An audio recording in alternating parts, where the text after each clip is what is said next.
হ্যাঁ, হিসাব করে শেষ করা যায় না। 3.25 কোটি টাকা নাই উন্নয়ন প্রকল্পের নামে। উন্নয়ন প্রকল্পের নামে 3.25 কোটি টাকা নাই। 3.25 কোটি টাকা লিখতে পারবেন আপনি? এক টানে লিখতে পারবেন?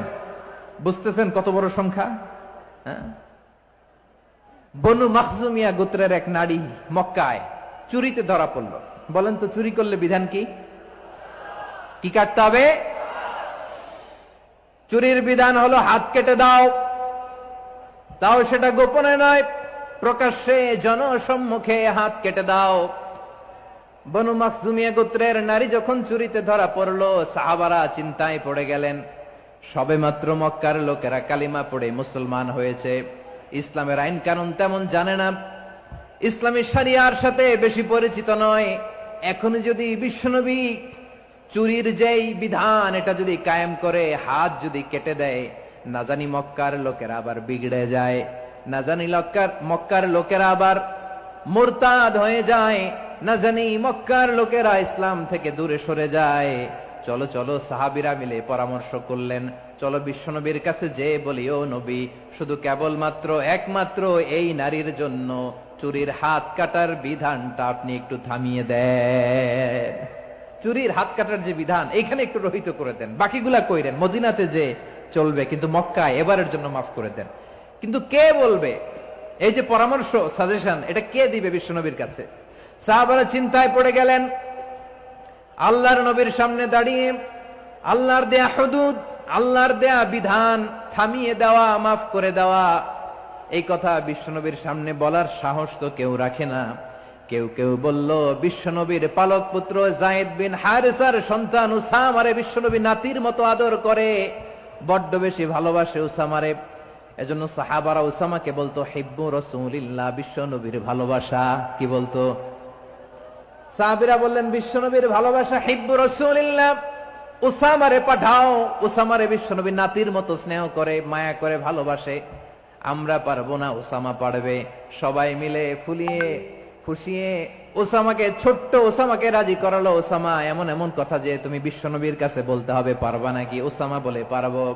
সাইয়েদনা ওসামা রাদিয়াল্লাহু তাআলা আনহু তরুণ সাহাবী বিশ্বনবীর কাছে গেলেন, যে বললেন, নবী, বনু মাখজুমিয়া গোত্রের এক নারী চুরিতে ধরা পড়েছে, এবারের জন্য কি এই মহিলাটারে মাফ করে দিলে হয় না?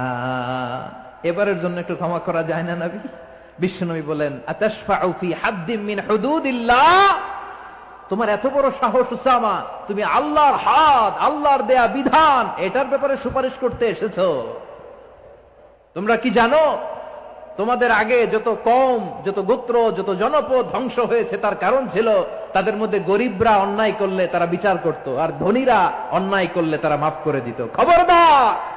ওয়া আইমুল্লাহ লাউ আন্না ফাতিমাতা বিনতি মুহাম্মাদিন সারাকাত লাকাতা মুহাম্মাদুন ইয়াদাহা। বিশ্বনবী বললেন, ওরে ওসামা, বানু মাখজুমিয়ার ওই প্রেস্টিজিয়াস এন্ড ডিগনিফাইড ফ্যামিলির মেয়ে তো দূর কি বাত, অনেক দূরের কথা। জেনে রেখো ওসামা, আমার কলিজার টুকরা, নয়নের পুটুলি ফাতেমাও যদি মক্কার জমিনে আজকে এই চুরির দায়ে ধরা পড়তো, আমি বিশ্বনবী মুহাম্মাদুর রাসূলুল্লাহ ধরে ফাতেমার ডান হাতটা কেটে দিতে এক বিলম্ব দেরি করতাম না। ইন্নাল্লাহা ইয়া'মুরু বিল আদল, আমাদেরকে জাস্টিস শিখায় পশ্চিমারা, আমাদেরকে ইনসাফ শিখায়, আমাদেরকে সুশাসন শিখায়। আর ইনসাফ, সুশাসন, ন্যায় বিচার, সুবিচার, জাস্টিস কারে বলে বিশ্বনবীর বায়োগ্রাফি থেকে জেনে নাও। এই ছিল বিশ্বনবী সাল্লাল্লাহু আলাইহি ওয়াসাল্লামের আদালতের নমুনা। আপনি যদি সাইয়েদনা ওমর ফারুকের জীবনের দিকে তাকান, এমন কঠোর, এমন বীর সেনানী ছিলেন। সাইয়েদনা ওমর ফারুক যদি রাস্তার এই মাথা দিয়ে হাঁটা শুরু করতেন, শয়তান ওমর ফারুককে দেখলে ওই রাস্তা রেখে দিয়ে অন্য রাস্তা দিয়ে হাঁটতো। সুবহানাল্লাহ। ওমর ফারুক রাদিয়াল্লাহু তাআলা আনহু কি পার্সোনালিটি ছিল, কি পার্সোনালিটি! আমাদের এলাকায় ছোট বাচ্চারা রাতে ভাত খেতে চায় না, আমার মেয়েটাও খেতে চায় না। এই এটা দিব, ওইটা দিব, আজকে মাহফিলে আসার সময় বলে দিছে লিস্ট করে এটা এটা আনতে হবে। তো ছোট্ট বাচ্চাদের অনেক বায়না থাকে, ওরা রাতে খেতে চায় না। তো মায়েরা বিভিন্ন ভয় দেখায়, এই বাঘ আসবে, বাঘ আসবে খাও, এই ভূত আসবে, ভূত আসবে খাও। আপনারা কি বলেন চট্টগ্রামে? কি আসবে? হ্যাঁ, ভূত। ভূত ভূত আসবে, বাঘ আসবে, খাও খাও খাও, তাড়াতাড়ি খাও। তো বাচ্চারা এগুলো শুনে ভয়ে খেতে শুরু করে। মদিনার জমিনেও একই ঘটনা ঘটতো। মদিনার ছোট্ট ছোট্ট সোনামণিরা খেতে চাইতো না। তো মায়েরা বলতো, হা হুয়া ইয়াতি উমর, হা হুয়া ইয়াতি উমর, ওই যে উমর আসতেছে, উমর। ওমরে ফারুকের কথা শুনলে বাচ্চারা একেবারে ঠান্ডা। সুবহানাল্লাহ পড়বেন না? প্রভু তুমি বলেছ রাসূল দেবে না, বলনি দেবে না ওমর, বলনি দেবে না হামজা তারি, খালিদ বিজয় সমর। প্রভু তুমি বলেছ রাসূল দেবে না, বলনি দেবে না ওমর, বলনি দেবে না হামজা তারি, খালিদ বিজয় সমর। প্রভু তুমি বলেছ রাসূল দেবে না। আল্লাহু আকবার। ওমর ফারুক রাদিয়াল্লাহু তাআলা আনহু, ওনার কথা শুনলে গায়ের মধ্যে গুজবাম হয়, গায়ের পশমগুলো দাঁড়িয়ে যায়। সুবহানাল্লাহ বলেন। কি পার্সোনালিটি ছিল, কি ব্যক্তিত্ব ছিল। মুনাফিকরা ওমর ফারুককে জমের মতো ভয় পেতেন। শয়তান, খুদ শয়তান এই রাস্তা দিয়ে আসলে শয়তান অন্য রাস্তা দিয়ে হাঁটতো। ওমর ফারুক রাদিয়াল্লাহু তাআলা আনহুর জীবনে যদি দেখেন, তাহলে সেখানে আপনি আদালতের, ইনসাফের, সুশাসনের, জাস্টিসের নমুনা দেখতে পাবেন। কয়টা শুনবেন? সাইয়েদনা ওমর ফারুকের রাদিয়াল্লাহু তাআলা আনহুর সন্তান আব্দুর রহমান মিশরে মদ খেয়ে মদ্যপ অবস্থায় ধরা পড়েছে। মদ খাওয়ার কারণে, মদ যদি কেউ পান করে আর যদি প্রমাণিত হয়, তার বিচার হলো 80 বেত। আওয়াজ করে বলেন কয় বেত? বাংলাদেশেও তো এই আইন আছে নাকি? বাংলাদেশে আছে? হ্যাঁ, মদ খাইলে 80 বেত, এই আইন বাংলাদেশে চালু হোক। আমরা চাই কি চাই না? চাই সবাই। এজন্যই তো ইসলাম ভাল লাগে না। ইসলামকে ভাল লাগে না। ইসলামকে আউট করে রাখতে পারলেই তো এরকম বড় বড় বোতল খাওয়া যায়। একেবারে সহজ, পানির মতো সহজ, হিসাব একেবারে সহজ। ওমর ফারুক রাদিয়াল্লাহু তাআলা আনহুর ছেলে ভুল করে মদ পান করে ফেলেছিলেন। আব্দুর রহমান, ঘটনা ঘটেছে মিশরে। মিশরের গভর্নর তখন আমর ইবনে আস রাদিয়াল্লাহু তাআলা আনহু। আব্দুর রহমানের ভাই যে গভর্নরকে বলল, গভর্নর যদি একটু দয়া করেন, খলিফার ছেলে আমার ভাই আব্দুর রহমান মদ্যপ অবস্থায় ধরা পড়েছে, জনসম্মুখে যদি আপনি বেত্রাঘাত করেন আমাদের প্রেস্টিজ থাকে না। যদি 80 বেত আপনি মারেন আমার কোনো কথা নাই, কিন্তু ঘরের ভেতরে মারেন। আব্দুর রহমানের ভাইয়ের সুপারিশ শুনে সাইয়েদনা আমর ইবনে আস রাদিয়াল্লাহু তাআলা আনহু রাজি হয়ে গেলেন। ঘরের ভেতরে লোকচক্ষুর আড়ালে 80 বেত তিনি মানলেন। কিন্তু ঘটনাক্রমে এই কথা লুকিয়ে লুকিয়ে ঘরের ভেতরে 80 বেত মারার কথা সাইয়েদনা ওমর ফারুক মদিনা থেকে জানতে পারলেন। মদিনা থেকে তিনি ফরমান জারি করলেন, এই বিচার যেমনটি আমর ইবনে আস আদায় করেছে, এটা প্রকৃতপক্ষে আদায় হয় নাই। আসো সবাই মদিনায় আসো, আমর ইবনে আস মদিনায় আসো, আব্দুর রহমানও আসো, সবাই আসো, জনসম্মুখে এই বিচার কার্যকর করতে হবে। সাইয়েদনা ওমর ফারুক মসজিদে নববীর পিলারের মধ্যে নিজের ছেলেকে বাঁধলেন, আবার জনসম্মুখে 80টা বেত তার গায়ের মধ্যে মারলেন। মাজমুয়ে ফাতাওয়া ইবনে তাইমিয়া রাহিমাহুল্লাহ উনি এটা নকল করেছেন। এটা সবচেয়ে বিশুদ্ধ মত। আরো অনেক মত আছে, মারা গেছে কবরের উপর, ওগুলো বাদই দিলাম। কেমন খলিফা ছিলেন, কেমন খলিফা! পশ্চিমারা তোমরা জাস্টিস আমাদেরকে শেখাও, ইনসাফ কারে বলে, সুশাসন আমাদেরকে তোমরা শিখাও। ওমর ফারুক রাদিয়াল্লাহু তাআলা আনহু ওইটাকে, ওই বিচারকে তিনি ধর্তব্য মনে করেন নাই। মদিনাতে এনে আবার জনসম্মুখে আবার 80 বেত মেরেছেন। মিশরে ওমর ফারুক রাদিয়াল্লাহু তাআলা আনহু আমর ইবনে আসকে গভর্নর করে পাঠালেন। সেখানে আমর ইবনে আসের ছেলে একটা প্রতিযোগিতায় রানার আপ হয়েছে। এক মিশরি সেখানে চ্যাম্পিয়ন হয়েছে। রানার আপ বুঝতে পেরেছেন তো? রানার আপ সেকেন্ড হয়েছে, এক মিশরি হয়েছে চ্যাম্পিয়ন প্রথম। কিন্তু গভর্নরের ছেলে ও জিততে পারে নাই। ও রাগে ওই মিশরির গায়ের মধ্যে কয়েকটা লাঠি দিয়ে বাড়ি মেরেছে। মিশরি যে মদিনাতে ওমরে ফারুকের কাছে বিচার দিলেন, আপনার গভর্নরের ছেলে অন্যায়ভাবে আমার গায়ে হাত তুলেছে। সাইয়েদনা ওমরে ফারুক আবার ফরমান জারি করলেন, আসো মদিনাতে আসো। মিশরীকে ডাকলেন।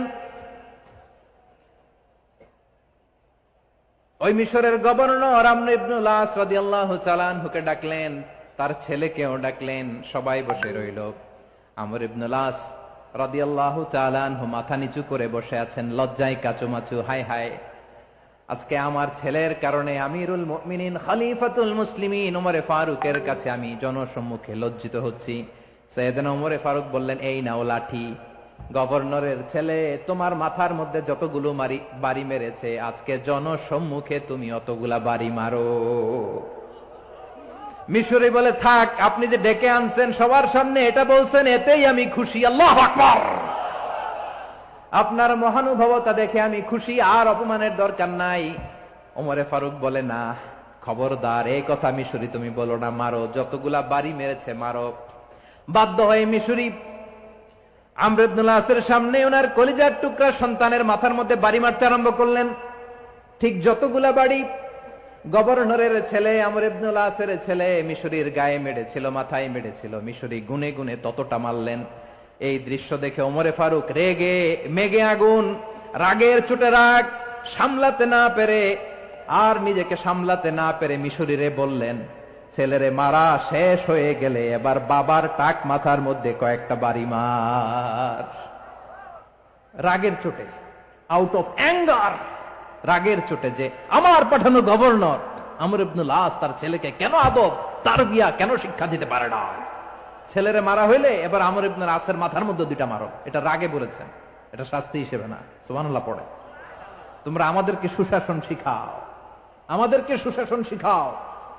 বিশ্বনবী বলেন, আদাল এটা যেন তেন বিষয় না, এটা দিয়েই মানবিক সমাজ গড়তে হবে।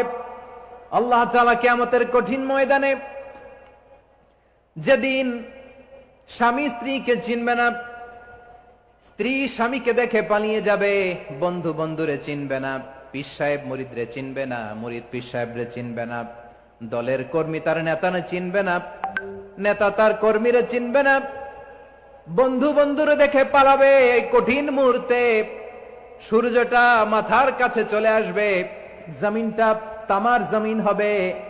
আজকের জমিনের মতো নয়। মানুষ ঘর্মাক্ত, ক্লান্ত, শ্রান্ত মাথার মগজগুলো কানের ছিদ্র আর নাকের ছিদ্র দিয়ে বেয়ে বেয়ে পড়বে। বিশ্বনবী ফরমান, কিয়ামতের ওই কঠিন ময়দানে 7 শ্রেণীর ব্যক্তিকে রব্বুল আলামিন তার আরশের নিচে ছায়া দিবেন। তার মধ্যে প্রথম শ্রেণীর ব্যক্তি হলো ইমামুন আদিল। ইমামুন আদিল, ন্যায়পরায়ণ শাসক,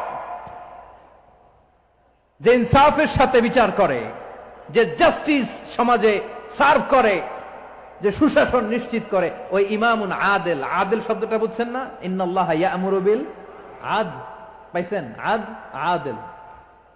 7 শ্রেণীর ব্যক্তিকে আল্লাহ তাআলা সুশীতল আরশের নিচে ছায়া দিবেন, যেদিন তার দেয়া ছায়া ছাড়া কোনো ছায়া থাকবে না। এর প্রথম হচ্ছে ইমামুন আদিল, ন্যায়পরায়ণ শাসক। চিল্লায় বলেন সুবহানাল্লাহ। আবার বিশ্বনবী বললেন, ইন্নাল মুকসিতিনা ইনদাল্লাহি আলা মানাবির মিন নূর আন ইয়ামিনির রহমান। কিয়ামতের দিন যারা ন্যায়পরায়ণ হিসেবে আল্লাহর সামনে দাঁড়াবে, কিয়ামতের দিন রব্বুল আলামিন তার আরশের ডান দিকে ওই ন্যায়পরায়ণ লোকদের জন্য আরশের ডান দিকে একটা নূরের মিম্বারে তাদেরকে বসার সুযোগ করে দিবে। আল্লাহর আরশের ডান দিকে ন্যায়পরায়ণ লোকদের জন্য আল্লাহ তাআলা নূরের মিম্বার বানাবে। 4টেখানে কথা মনে করেছেন? আল আদাল, জাস্টিস। ইন্নাল্লাহা ইয়া'মুরু বিল আদল। আল্লাহ তাআলা এই আদালতের নির্দেশনা দেয়, সুবিচার, সুশাসন। প্রিয় ভাইয়েরা, এটা আমরা বাংলাদেশে চাই কি চাই না? এই যে অরাজকতা, এই যে অন্যায়, এই যে জুলুম, এই যে ইনকনসিস্টেন্সি, সমাজের অসঙ্গতি, এর প্রধান কারণ জাস্টিস নাই, সুবিচার নাই, সুশাসন নাই। শেষবারের মতো আওয়াজ করে বলেন তো, আমরা বাংলাদেশে আদল চাই কি চাই না? তাহলে প্রথম নির্দেশনা শেষ। আল্লাহ তাআলা তোমাদেরকে আদলের আদেশ দেন। এরপরে আল্লাহ বললেন, আমি তোমাদেরকে ইহসানের আদেশ দেই। ইন্নাল্লাহা ইয়া'মুরু বিল আদলি ওয়াল ইহসান। আমি তোমাদেরকে যেমনি আদলের নির্দেশনা দেই তেমনি ভাবে তোমাদেরকে ইহসানের নির্দেশনা দেই। ইহসান, আওয়াজ করে সবাই বলেন তো ইহসান। সবাই বলেননি, সবাই বললে এতটুকু আওয়াজ হবে আমি বিশ্বাস করি না। আওয়াজ করে বলুন আল ইহসান। ইহসান মানে কারো প্রতি সফট হার্টেড হওয়া, মহানুভব হওয়া, অনুগ্রহ পরায়ণ হওয়া, অনুগ্রহশীল হওয়া, একে অপরের প্রতি দয়াদ্র হওয়া। একে অপরের প্রতি দয়াদ্র অনুগ্রহশীল হওয়া ছাড়া মানবিক সমাজ কশিনকালেও গঠন করা সম্ভব না। প্রিয় ভাইয়েরা, সুন্দর আচরণ দিয়ে, ইহসান দিয়ে যা জয় করা যায়, নরম আচরণ দিয়ে যেটা অর্জন করা যায়, কঠোরতা দিয়ে সেটা পারা যায় না। বিষ্ণু ঈসা ইসলাম ইহসান দিয়ে, কোমল আচরণ দিয়ে, তার অনুগ্রহ দিয়ে তিনি অনেক কাফিরের হৃদয়কে জয় করে ফেলেছেন। সাইয়েদনা সুমামা ইবনে উসাল রাদিয়াল্লাহু তাআলা আনহুর কথা মনে পড়ে যায়। তিনি ছিলেন ইয়ামামার বাদশা। মদিনাতে বিশ্বনবীকে হত্যা করার নিয়তে এসেছিলেন। গোপনে গোপনে বিশ্বনবীকে হত্যা করে আবার ইয়ামামাতে তিনি ফিরে যাবেন। কিন্তু কি অবাক করা কাণ্ড, হত্যা করতে পারে নাই, সাহাবাদের হাতে তিনি ধরা পড়ে গেলেন। সাইয়েদনা সুমামা ইবনে উসাল রাদিয়াল্লাহু তাআলা আনহু হত্যার নিয়তে আসলেন, কিন্তু হত্যা করতে পারলেন না। সাহাবারা ওনাকে ধরে ফেললেন, ধরে মসজিদে নববীর পিলারের মধ্যে বেঁধে রাখলেন। সুমামা ইবনে উসাল, সিরাত থেকে শুনেন, সিরাত থেকে শোনাচ্ছি। রাদিয়াল্লাহু তাআলা আনহু ইয়ামামার অধিপতি ছিলেন। ইয়ামামা বিশ্বনবীকে হত্যার জন্য আসছেন, ধরা পড়ে গেছেন, এখন মসজিদে নববীতে বেঁধে রাখছে, তার মানে বন্দী। এখন স্ট্যাটাস কি? বন্দী, ক্যাপটিভ।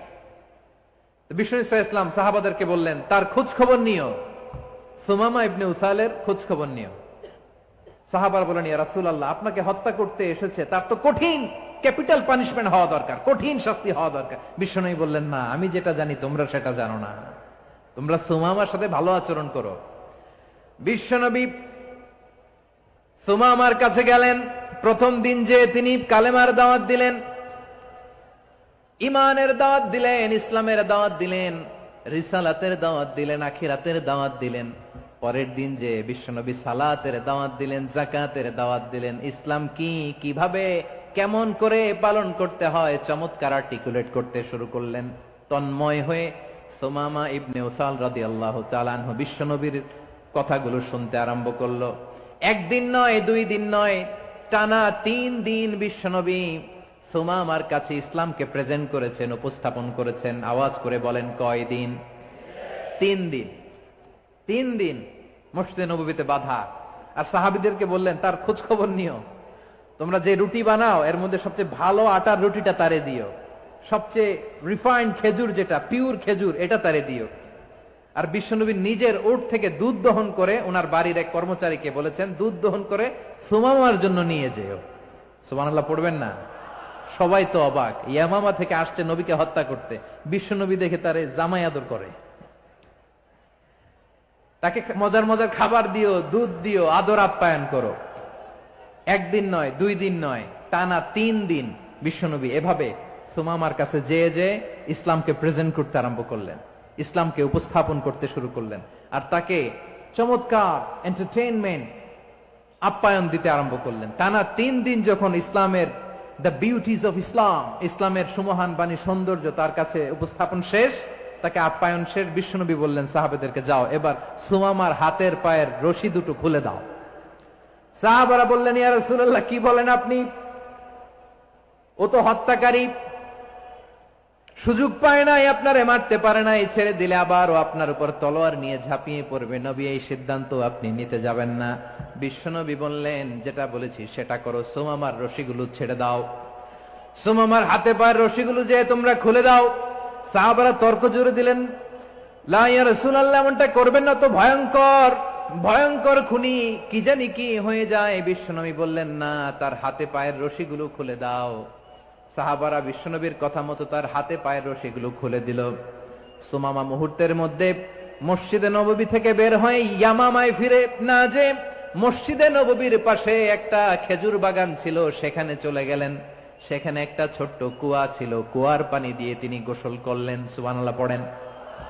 কুয়ার পানি দিয়ে গোসল করে মসজিদে নববীর সামনে এসে বিশ্বনবী এবং সাহাবাদের সামনে দাঁড়িয়ে সাব্বাবা উঁচু করে বললেন, আশহাদু আল্লা ইলাহা ইল্লাল্লাহ ওয়া আশহাদু আন্না মুহাম্মাদান আবদুহু ওয়া রাসূলুহু।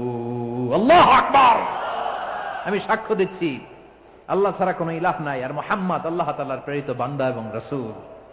প্রিয় ভাইয়েরা, ইহসান দিয়ে যা জয় করা যায়, কঠোরতা দিয়ে সেটা কঠিনকালেও জয় করা যায় না। আওয়াজ করে বলেন ঠিক কি না? এবার সুমামা দাঁড়িয়ে বলে, ওগো নবী, আমি তো কালিমা পড়ে মুসলমান হয়ে গেলাম, এবার শোনেন, এই মুহূর্তের আগে আপনার চেহারার চাইতে নিকৃষ্ট কোনো চেহারা আমার কাছে ছিল না, কিন্তু শাহাদা পাঠ করার পরে আপনার চেহারার চাইতে উত্তম শ্রেষ্ঠ কোনো চেহারা আমার কাছে আর নাই। ও নবী, আজকের দিনের আগে ইসলাম ধর্মের চেয়ে নিকৃষ্ট অপছন্দনীয় কোনো ধর্ম আমার কাছে ছিল না, কিন্তু এই মুহূর্ত থেকে ইসলামের চেয়ে সেরা শ্রেষ্ঠ পছন্দনীয় কোনো ধর্ম আমার কাছে নাই। নবী গো, আজকের দিনের আগে মদিনার চাইতে অপছন্দনীয় নিকৃষ্ট কোনো শহর আমার কাছে ছিল না, কিন্তু এই মুহূর্তের পর থেকে মদিনার চাইতে কোনো শ্রেষ্ঠ শহর আমার জানা নাই। সে ছিল গমের বড় ডিলার, গম বেচত। কি বেচত? তার গম কিনে মক্কার লোকেরা রুটি খাইতো। সে ঘোষণা দিল, আজকে থেকে মক্কাবাসীদের জন্য সব গম আমি হারাম করে দিলাম, মক্কাবাসী এখন না খেয়ে মরে। সুবহানাল্লাহ পড়বেন না? মক্কাবাসী বিশ্বনবীর কাছে আসলেন, এসে বললেন, মুহাম্মদ, আমরা তো তোমার ভাই, তোমার চাচা, তোমার ভাতিজা, তোমার আত্মীয়, তুমি সুমামারে বলো সে যেন আবার গমের সাপ্লাই মক্কার জন্য অনুমতি দিয়ে দেয়। বিশ্বনবীর অনুমতি ক্রমে সুমামা আবার মক্কাতে গম পাঠাতে শুরু করলো। পড়েন সুবহানাল্লাহ। ইহসান, ইহসান দিয়ে আপনি যেটা জয় করতে পারবেন, you can win the heart of your enemies. ইহসান দিয়ে আপনি আপনার শত্রুর হৃদয়কে জয় করতে পারবেন। আওয়াজ করে বলেন ঠিক কি না? এজন্য আল্লাহ বললেন, ওয়া আনফিকু ফি সাবিলিল্লাহি ওয়া লা তুলকু বিআইদিকুম ইলাত তাহলুকা ওয়া আহসিনু ইন্নাল্লাহা ইউহিব্বুল মুহসিনিন। তোমরা আল্লাহর রাস্তায় দান করবে আর নিজেরা নিজেদেরকে ধ্বংসের হাতে ঠেলে দিও না। তোমরা একে অপরের প্রতি ইহসান করবে, কারণ ইহসানকারীদেরকে আল্লাহ বড্ড ভালোবাসেন। সুবহানাল্লাহ পড়েন। আবার সূরা রহমানে আল্লাহ বললেন, হাল জাযাউল ইহসানি ইল্লাল ইহসান ফাবিআইয়ি আলা, সবাই পড়েন, ফাবিআইয়ি আলাই রাব্বিকুমা তুকাযযিবান। ইহসানের প্রতিদান হিসেবে ইহসানি হয়। বিশ্বনবী সুমামার প্রতি যেমন ইহসান করেছেন, সুমামাও ঠিক তেমন ইহসান ফিরিয়ে দিয়েছে। ঠিক কিনা বলেন? তাহলে এক নম্বরে হচ্ছে আদ, ন্যায় বিচার। দুই নম্বরে সবাই বলেন ইহসান, সদাচরণ। ইহসান দুই ধরনের প্রিয় ভাইরা, ইহসান ফিল ইবাদা, ইহসান ফিল মুআমালা। ইহসান ফিল ইবাদা হচ্ছে একাগ্র অনুভবে ইবাদতে ডুব দেওয়া, এর নাম ইবাদতের ইহসান। সুবহানাল্লাহ পড়েন। বিশ্বনবী বলেন ইহসান মানে কি জানো নাকি? হাদিসে জিবরিলে সাইয়েদনা জিবরিল আলাইহিস সালাম বিশ্বনবীকে বললেন, আখবিরনি আনিল ইহসান। নবী আমাদেরকে বলেন ইহসান মানে কি? বিশ্বনবী বললেন, আনতা আবুদাল্লাহা কাআন্নাকা তারাহু ফাইন লাম তাকুন তারাহু ফাইন্নাহু ইয়ারাক। ইহসান মানে হলো এমন ভাবে তুমি আল্লাহর সামনে নিজেকে উজাড় করে ইবাদত করবে, তুমি ভাববে তুমি আল্লাহকে দেখতে পাচ্ছ। আর এটা যদি ভাবা তোমার জন্য কঠিন হয়ে যায়, অন্তত এতটুকু তুমি ভাববা যে আল্লাহ তোমাকে দেখতে পাচ্ছেন। ঠিক কিনা বলেন? ও আমার বীর চট্টলার ভাইয়েরা, কেউ যেটা দেখে না সেটা দেখে কে? এই বিশ্বাস হৃদয়ের মধ্যে আছে? নামাজে যখন দাঁড়ান এই ফিলিংসটা আনা যাবে? হ্যাঁ, এশার সালাত তো এখনো হয় নাই না? আলোচনা শেষে এশার সালাত এখানে অনুষ্ঠিত হবে, তাই না? আচ্ছা বলুন তো, আমরা এশার সালাত পর্যন্ত বেঁচে থাকবো এই গ্যারান্টি আছে কার কার? হাত তোলেন। কয়েকজন হাত তুলছে পেছনে, না বুঝে তুলে ফেলছে। এশা পর্যন্ত যে আমরা হায়াত পাবো কোনো গ্যারান্টি আছে? সবাই আওয়াজ করে বলেন গ্যারান্টি আছে? গ্যারান্টি নাই। এই জন্য বিষ্ণু ইসলাম বলেছে, এমন ভাবে নামাজে দাঁড়াও, ইবাদত করো, মনে করো হতে পারে এটাই আমার জীবনের শেষ নামাজ। Perform the salah as if this is your last and final prayer. এমন ভাবে সালাতে দাঁড়াও, ভাবো হতে পারে এটাই তোমার জীবনের শেষ নামাজ। এমন ভাবে নামাজে দাঁড়াও, ভাবো এটাই শেষ নামাজ। তাহলে নামাজে একাগ্রতা বাড়ায় দিবে কে? ফলে ইবাদতের ইহসান আমাদের অর্জিত হবে। আর মুআমালাতে ইহসান হলো, বিশ্বনবী বলেন, ইন্নাল্লাহা তাবারাকা ওয়া তাআলা কাতাবাল ইহসানা আলা কুল্লি শাই, ফাইযা কাতালতুম ফাআহসিনুল কিতলা ওয়া ইযা যাবাহতুম ফাআহসিনুয যাবহা ওয়ালিয়ুহিদ্দা আহাদুকুম শাফরাতাহু ওয়ালিয়ুরিহ যাবিহাতাহু। ইহসান দুই ধরনের। আওয়াজ করে বলতে হবে, কয় ধরনের? সবাই বলুন আওয়াজ করে, কয় ধরনের? একটা হচ্ছে ইহসান ফিল ইবাদা, ইবাদতে ইহসান। ইবাদতে ইহসান কি? একাগ্র অনুভব দিয়ে ইবাদত করা, মন প্রাণ দিয়ে ইবাদত করা। আর মুআমালাতে ইহসান কি? সব কাজে, দৈনন্দিন কাজে, কর্মে, সামাজিক অ্যাক্টিভিটিতে কোমলতা প্রদর্শন করা, অনুগ্রহের সাথে সবকিছু করা। আল্লাহ তাআলা ইন্নাল্লাহা তাবারাকা ওয়া তাআলা কাতাবাল ইহসানা আলা কুল্লি শাই, তিনি সব কিছুর ব্যাপারে ইহসানকে আবশ্যক করেছেন, সবকিছুতে। মুমিনের সব কাজে ইহসানের পরশ থাকবে। ওয়া ইযা কাতালতুম ফাহসিনুল কিতলা, বিষ্ণুই বলেন তুমি যখন কাউকে হত্যা করো ইহসানের সাথে করো। সুবহানাল্লাহ পড়বেন না? যখন হত্যা করো তখনও ইহসানের সাথে। আচ্ছা, হত্যা করবো আবার ইহসান আসবে করতে, করে তো মেরেই ফেলবো আমি। আল্লাহ, ও ভাই, একজন খুন করেছে, খুনি, রাষ্ট্রীয় আইনে তার শাস্তি হয়েছে ডেথ পেনাল্টি, মৃত্যুদণ্ড। এখন মৃত্যুদণ্ড দেখে আপনি যেমনি মন চায় তেমনি মারবেন লোকটারে? ওর নাক কেটে ফেলতে পারবেন? ওর কান কাটতে পারবেন? ওর চোখ উপড়ে ফেলতে পারবেন আপনি? যেমন মন চায় তার অঙ্গহানি করা যাবে না। ইহসানের সাথে তাকে হত্যা করো। সুবহানাল্লাহ, this is Islam, this is the true essence of Islam. ওয়া ইযা যাবাহতুম ফাহসিনুয যাবহা, যখন জবাই করবে তখনও ইহসানের সাথে জবাই করো। করব জবাই, ওইখানেও নাকি ইহসান। আচ্ছা, কুরবানির দিন আমরা পশুগুলোরে কি করি বলেন সবাই আওয়াজ করে? জবাই। জবাই মানে তো এটার মেরেই ফেলতেছি, একটু পরে তো টুকরো টুকরো করে গোশতগুলো খাবো, এটা তো খাবো, এটা তো মেরেই ফেলবে। বিষ্ণু বলে না, জবাইয়ের মধ্যেও, মুমিনের জবের ভেতরেও ইহসানের পরশ থাকা চাই। যখন জবাই করবে প্রাণীটাকে হাত পা টাইট করে বেঁধে নাও, ছুরিটাকে শার্পেন করে নাও, ধারালো করে নাও, যাতে অল্প সময়ে জবাইটা হয়ে যায়, প্রাণীটা যাতে কম কষ্ট পায়। সুবহানাল্লাহ পড়ে। দিস ইজ কল্ড ইহসান। ইহসান, আল্লাহ তাআলা যেমনি আদলের আদেশ করেছেন, ন্যায় বিচার, জাস্টিস এনশিওর করতে বলেছেন, সমাজে ইহসানের ব্যবহার, ইহসানের অনুশীলন তিনি করতে বলেছেন। এজন্য মুমিনের প্রতিটি কাজে, আমার চট্টগ্রামের ভাইয়েরা আমার দিকে তাকান, খেয়াল করে শুনুন, মুমিন জীবনের প্রতিটি কাজে ইহসানের পরশ থাকা চাই। আমরা যেন আমাদের পরিবারের প্রতি ইহসান করি, আমরা যেন আমাদের কর্মচারীদের প্রতি ইহসান করি, আমরা যেন আমাদের কলিগদের প্রতি ইহসান করি, আমরা যেন আমাদের ভাইদের প্রতি ইহসান করি। মুমিন জীবনের প্রতি কাজে ইহসানের পরশ থাকার দরকার আছে না নাই? কথা বুঝতে পেরেছেন? তাহলে আল্লাহ তাআলার তিনটা আদেশ ছিল, কয়টা গেল? ভুলে গেছে, ভুলে গেছে চট্টগ্রাম। তিনটা আদেশের মধ্যে কয়টা বললাম? প্রথমে কি ছিল? আদল। 2 নম্বরে, 3 নম্বরে রব্বুল আলামিন বললেন ওয়া ইতাইদিল কুরবা, নিকটাত্মীয়দেরকে দান করো, নিকট আত্মীয়দেরকে দাও, যারা তোমাদের ব্লাড কানেকশনের আত্মীয় তাদেরকে তোমরা দাও। এখানে জেনারেলি বললেন দাও, কি দিব সেটা তিনি এখানে বলেন নাই, সেটা তিনি সূরাতুল ইসরার মধ্যে বলেছেন। আল্লাহ বলেন ওয়া আতিযাল কুরবা হাক্কাহ, নিকট আত্মীয়দেরকে তাদের অধিকার, তাদের প্রাপ্য তোমরা বুঝিয়ে দাও।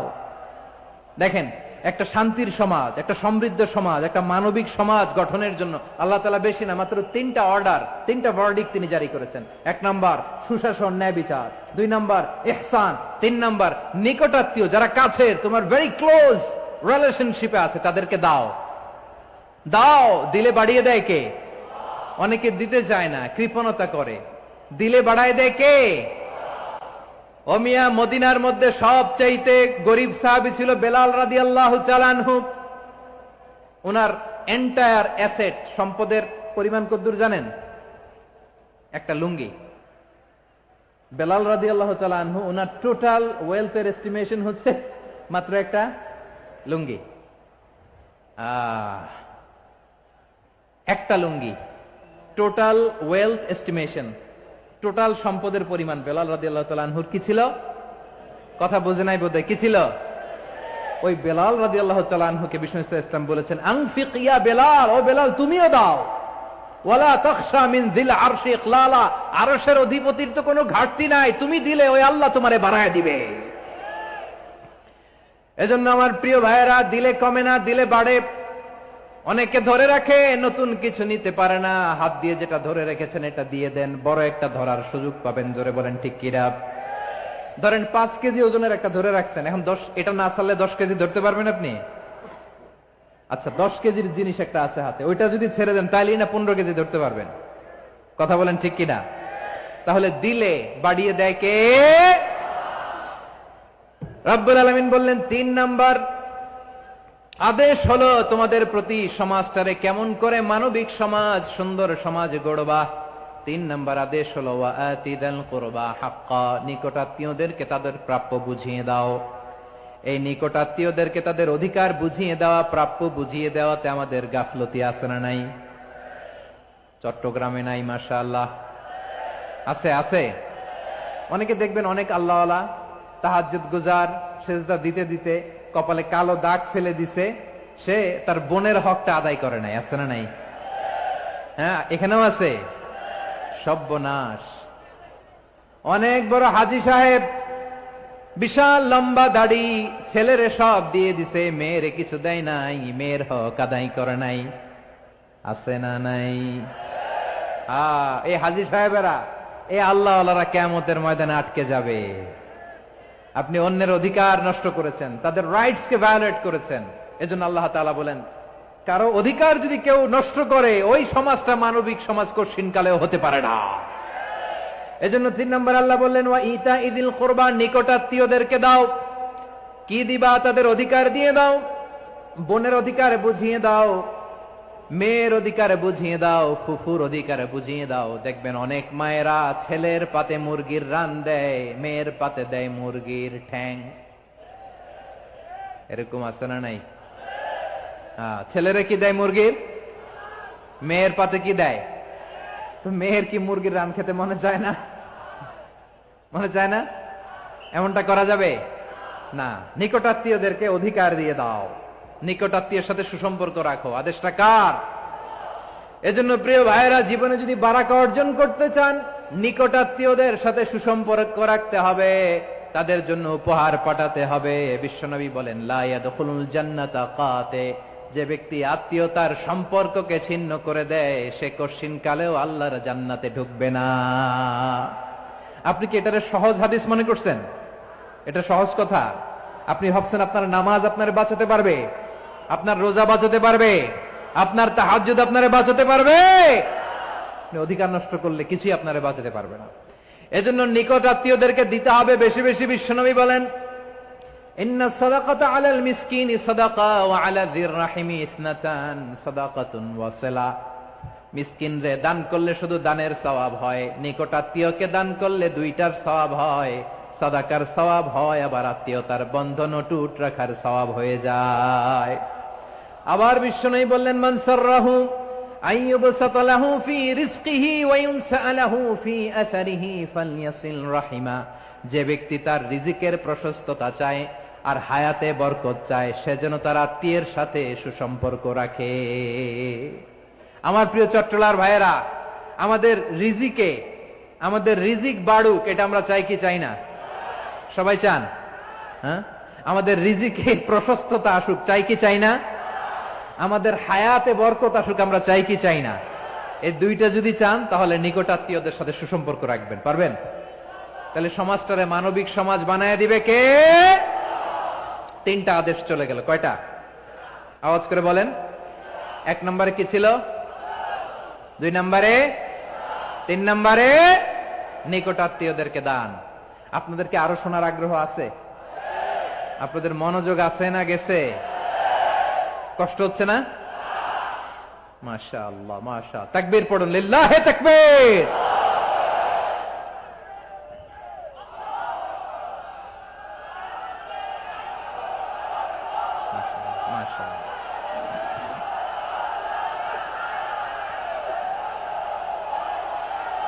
আমার প্রিয় ভাইয়েরা, আল্লাহ তাআলা তিনটা জিনিসের যেমনি আদেশ করেছেন, অনুরূপভাবে তিনটা বিষয় তিনি বারণ করেছেন, নিষেধ করেছেন। ওগুলোর কাছেও যাওয়া যাবে। শুনবেন। রাব্বুল আলামিন বলেন, ওয়ায়ানহা আনিল ফাহশাই ওয়াল মুনকারি ওয়াল বাগি। আমি যেমনি তিনটি বিষয়ে আদেশ করলাম, অনুরূপভাবে তিনটি বিষয়ে বারণ করলাম, নিষেধ করলাম। আমার 1 নাম্বার নিষেধাজ্ঞা হলো অশ্লীলতার প্রতি। ফাহশা, ওয়ায়ানহা আনিল ফাহশা, আল্লাহ তাআলা অশ্লীলতাকে নিষেধ করেছেন। কোন জিনিসকে? সবাই বলুন, কোন জিনিসকে? যত ধরনের, যত টাইপের, যত ক্যাটাগরির অশ্লীলতা হতে পারে, সব অশ্লীলতাকে হারাম করেছেন কে? ফাহশা মানে কি? কথায়, কাজে, আচরণে, কমেন্ট, ফেসবুকের কমেন্টসে যত ধরনের নোংরামো আছে, যত ধরনের অশ্লীলতা আছে, এটাকে আরবিতে বলে ফাহশা। এটাকে কি বলে? রাব্বুল আলামিন বলেন, কুল ইন্নামা হারামা রাব্বিয়াল ফাওয়াহিশা মা যাহারা মিনহা ওয়া মা বাতান। ও নবী, আপনি বলে দেন, আমার রব প্রকাশ্য, অপ্রকাশ্য, স্পষ্ট কিংবা অস্পষ্ট, দৃশ্যমান কিংবা অদৃশ্যমান সব অশ্লীলতাকে হারাম করেছেন। সব ধরনের অশ্লীলতা হারাম, সব ধরনের। আল্লাহ তাআলা আমাদেরকে অশ্লীলতা থেকে বাঁচান, অশ্লীলতা থেকে তিনি আমাদেরকে হেফাজত করুক। পড়েন আমিন। এবার বলেন, আমাদের সমাজে অশ্লীলতা আছে না নাই? চট্টগ্রামে নাই? আমি কই নাই, ওনারা বলে আছে। দেখছেন, আমি সামহাও বাঁচায় দেওয়ার ট্রাই করতেছি, ওনারা বলে আছে। অশ্লীলতা নানা ভাবে, নানা নামে, নানা মোড়কে আমাদের সমাজে আছে না নাই? সংস্কৃতির নামে, ফ্যাশনের নামে, বিনোদনের নামে, উপন্যাসের নামে, কনসার্টের নামে অশ্লীলতা আছে না নাই? আপনি দেখেছেন কনসার্টগুলোর অবস্থা? এই যে আতিফ আসলাম যে আসছে আমাদের দেশে, তারপর কে কে আসছে, আমাদের তরুণ তরুণীরা, আমাদের যুবক যুবতীরা, আমাদের জেনজিরা, কি অবস্থা ওইখানে? হ্যাঁ, কি অবস্থা? কে বাঁচাবে ওদের? কে রক্ষা করবে ওদের ইমানের, ওদের চরিত্রের হেফাজতের গ্যারান্টি কে দিবে? কনসার্টের নামে অশ্লীলতা আছে না নাই? ছেলে মেয়ে একে অপরকে জড়ায় ধরতেছে, একে অপরকে চুমো খাচ্ছে, প্রকাশ্যে, দিবালোকে, গণমানুষের সামনে। আল্লাহ তাআলা এই অশ্লীলতা থেকে আমাদেরকে বেঁচে থাকতে বলেছেন, বেঁচে থাকতে বলেছেন। রূপালী জগতের নামে অশ্লীলতা আছে না নাই? এই টার্মটা আপনারা জানেন না? রূপালী জগৎ কি জগৎ?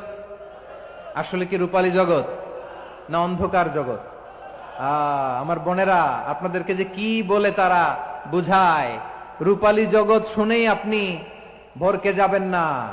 রূপালী জগতে যে নারী যত বেশি উলঙ্গ, সে নাকি তত বেশি সাহসী। জানেন, বলে এটা একটা সাহসী নারী, খুব সাহসী পদক্ষেপ তার। যত বেশি শরীর থেকে কাপড় নামাতে পারবে, যত বেশি বস্ত্রহীন হয়ে নিজেকে প্রেজেন্ট করতে পারবে, সে নাকি তত বেশি সাহসী। আমার চট্টলার ভাইয়েরা, শয়তানের প্রথমে এজেন্ডা ছিল বনি আদমকে বস্ত্রহীন করা। সে আদম এবং হাওয়া আলাইহিস সালামকে নিষিদ্ধ গাছের ফল খাইয়ে তাদেরকে বস্ত্রহীন করেছে। এই জামিনেও সে আমাদেরকে বস্ত্রহীন করতে চাইবে। এই রূপালী জগতের নামে তারা এটা করে। আমার প্রিয় বোনেরা, আপনি জানেন না আপনার দাম কত। ওরা আপনাদেরকে বিজ্ঞাপনের সস্তা পণ্য বানাতে চায়। ওরা আপনাদেরকে ওদের ভোগের লিপসার টুলস বানাতে চায়। ওরা আপনাদেরকে দিয়ে ওদের খায়েশ পূরণ করতে চায়। এটা আপনাদের জন্য মোটেও ডিগনিটি নয়, এটা আপনাদের জন্য সম্মান নয়। আপনার সম্মান শালীনতায়, আপনার সম্মান হেজাবে, আপনার সম্মান ভদ্রতায়, আপনার সম্মান আপনার ডিসেন্ট পোশাকে। পোশাক বলে দেয় এই নারীটা ভদ্র না অভদ্র। পোশাক বলে দেয় এই মেয়েটা কোন ঘরের মেয়ে। আওয়াজ করে বলেন ঠিক কিনা? আপনি জানেন না, আপনার এই সস্তা পণ্য বানায়, ভোগের পণ্য, বিলবোর্ডে আপনাকে উলঙ্গ করে উপস্থাপন করে। এই অশ্লীলতার সাথে ইসলামের কোনো সম্পর্ক।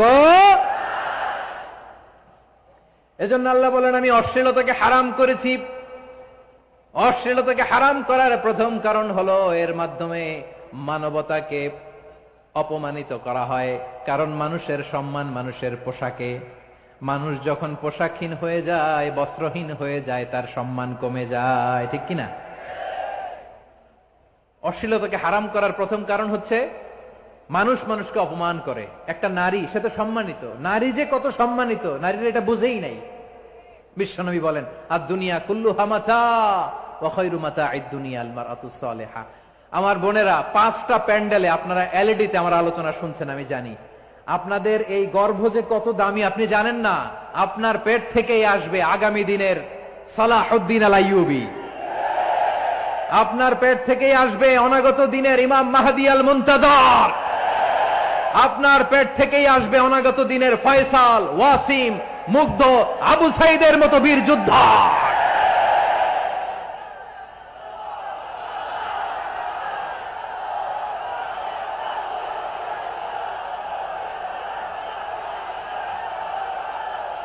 আমার প্রিয় বোনেরা, আমার প্রিয় বোনেরা, বিশ্বনবীর কথার ওজন খেয়াল করেন। আর দুনিয়া কুল্লুহা মাতা ওয়া খায়রু মাতা'আদ দুনিয়া আল মারআতুস Saliha.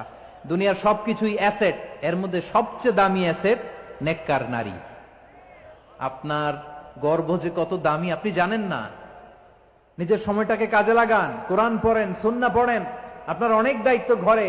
You are the MD of your family. একটা family it's a very big institution. পরিবার একটা অনেক বড় প্রতিষ্ঠান।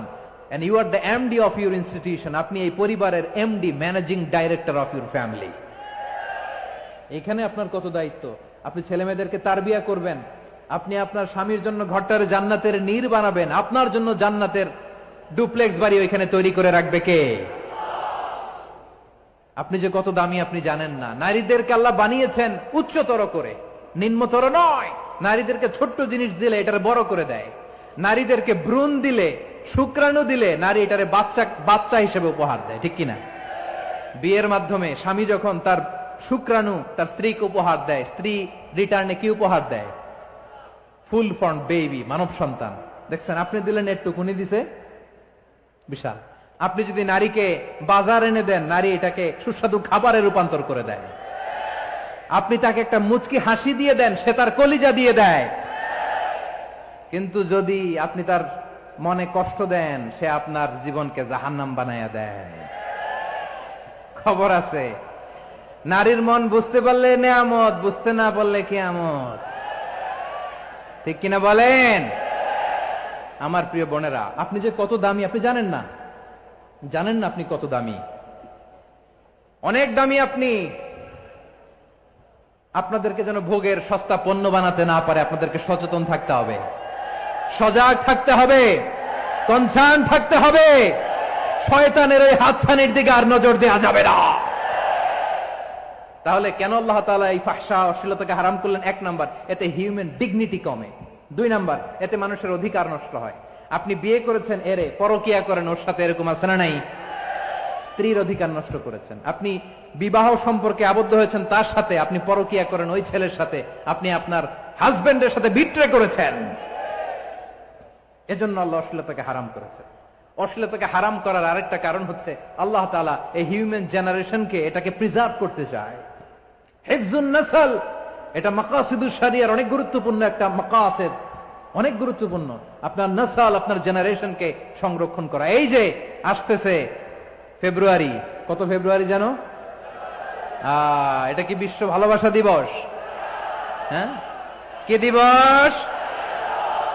এই বিশ্ব ভালোবাসা দিবসের সাথে মুসলমানদের কোনো সম্পর্ক নাই। আমার প্রিয় ভাইরা, এই যে আপনি অবৈধ সম্পর্কে জড়ালেন, কেন আল্লাহ অশ্লীলতাকে হারাম করেছে দেখেন। বলতেছিলাম যে এটা আপনার নাসল, আপনার জেনারেশন, আপনার লিনিয়েজ, আপনার বংশকে প্রিজার্ভ করা। কে কার বাবা, কে কার মা, বাবা মা জানা, প্রজন্মকে প্রিজার্ভ করা, এটা ইসলাম ওয়াজিব করে দিয়েছে।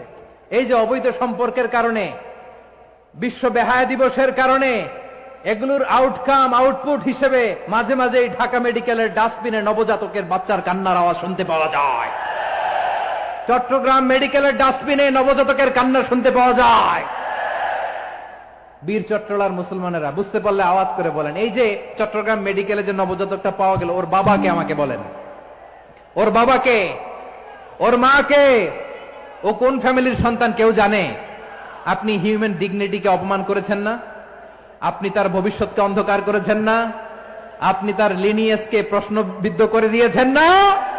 এই জন্য আল্লাহ তাআলা অশ্লীলতাকে আমাদের জন্য হারাম করে দিয়েছেন। পড়েন সুবহানাল্লাহ।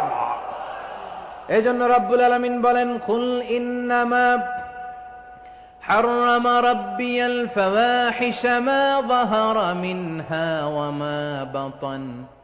প্রকাশ্য অপ্রকাশ্য সব অশ্লীলতাকে হারাম ঘোষণা করে দিয়েছে কে? আবার দুনিয়ার বুকে যারা অশ্লীলতার প্রসার করে তাদের জন্য শাস্তি মজুদ রেখেছে কে? রব্বুল আলামিন বলেন, ইন্নাল্লাযীনা ইউহিব্বুনা আন তাশিআল ফাহিশাতু ফিল্লাযীনা আমানু লাহুম আযাবুন আলীমুন ফিদ দুনিয়া ওয়াল আখিরাতি ওয়াল্লাহু ইয়ালামু ওয়া আনতুম লা তা'লামুন।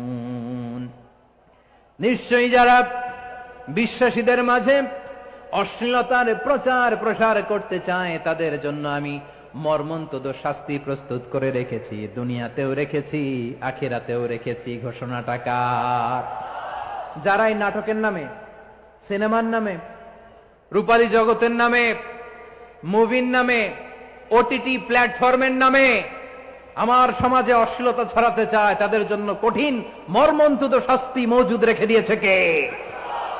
ও আমার বোনেরা, এখনো আপনি জাগবেন না? এখনো আপনার চিন্তার দুয়ারে এখনো নাড়া পড়ে নাই? ওরা আপনাকে উলঙ্গ বানাতে চায়, ওরা আপনাকে আইটেম গার্ল বানাতে চায়। এজন্য ইসলাম অশ্লীলতাকে হারাম করেছে। হারাম। ইসলাম বলেছে যোজন যোজন দূরে থাকো, ওরা বলে না কাছে আসো, কাছে আসার গল্প, ক্লোজ আপ ওয়ান, কাছে আসার গল্প আছে না নাই? চট্টগ্রামে তো এগুলো নাই মাশাআল্লাহ। হ্যাঁ, এখানেও আছে ক্লোজ আপ ওয়ান, কাছে আসার গল্প। আল্লাহ বলেন ওয়ালা তাকরাবুজ জিনা, কাছেও এসো না, জিনা থেকে যোজন যোজন কিলো দূরে থাকো, ওরা বলে কাছে আসার গল্প। আমার বীর চট্টলার ভাইয়েরা, কাছে আসতে হলে আমরা কোরআনের কাছে আসব, কাছে আসতে হলে নবীর কাছে আসব, কাছে আসার গল্প হবে আমার রবের কাছে আসার গল্প। চিল্লায় বলো ঠিক কিনা?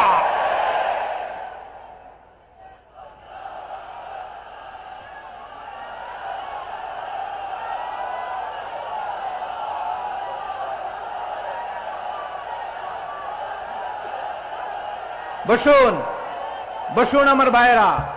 তাহলে অশ্লীলতার সাথে আমাদের কোনো সম্পর্ক? সবাই বলতে পারেননি, আওয়াজ করে বলুন, অশ্লীলতার সাথে আমাদের কোনো সম্পর্ক? আমরা এই সমস্ত ক্লোজ আপ ওয়ান, কাছে আসার গল্পের প্রোগ্রামে যাব? আমরা কোন ধরনের অশ্লীল কন্টেন্ট সোশ্যাল মিডিয়ায়, টিভিতে দেখব?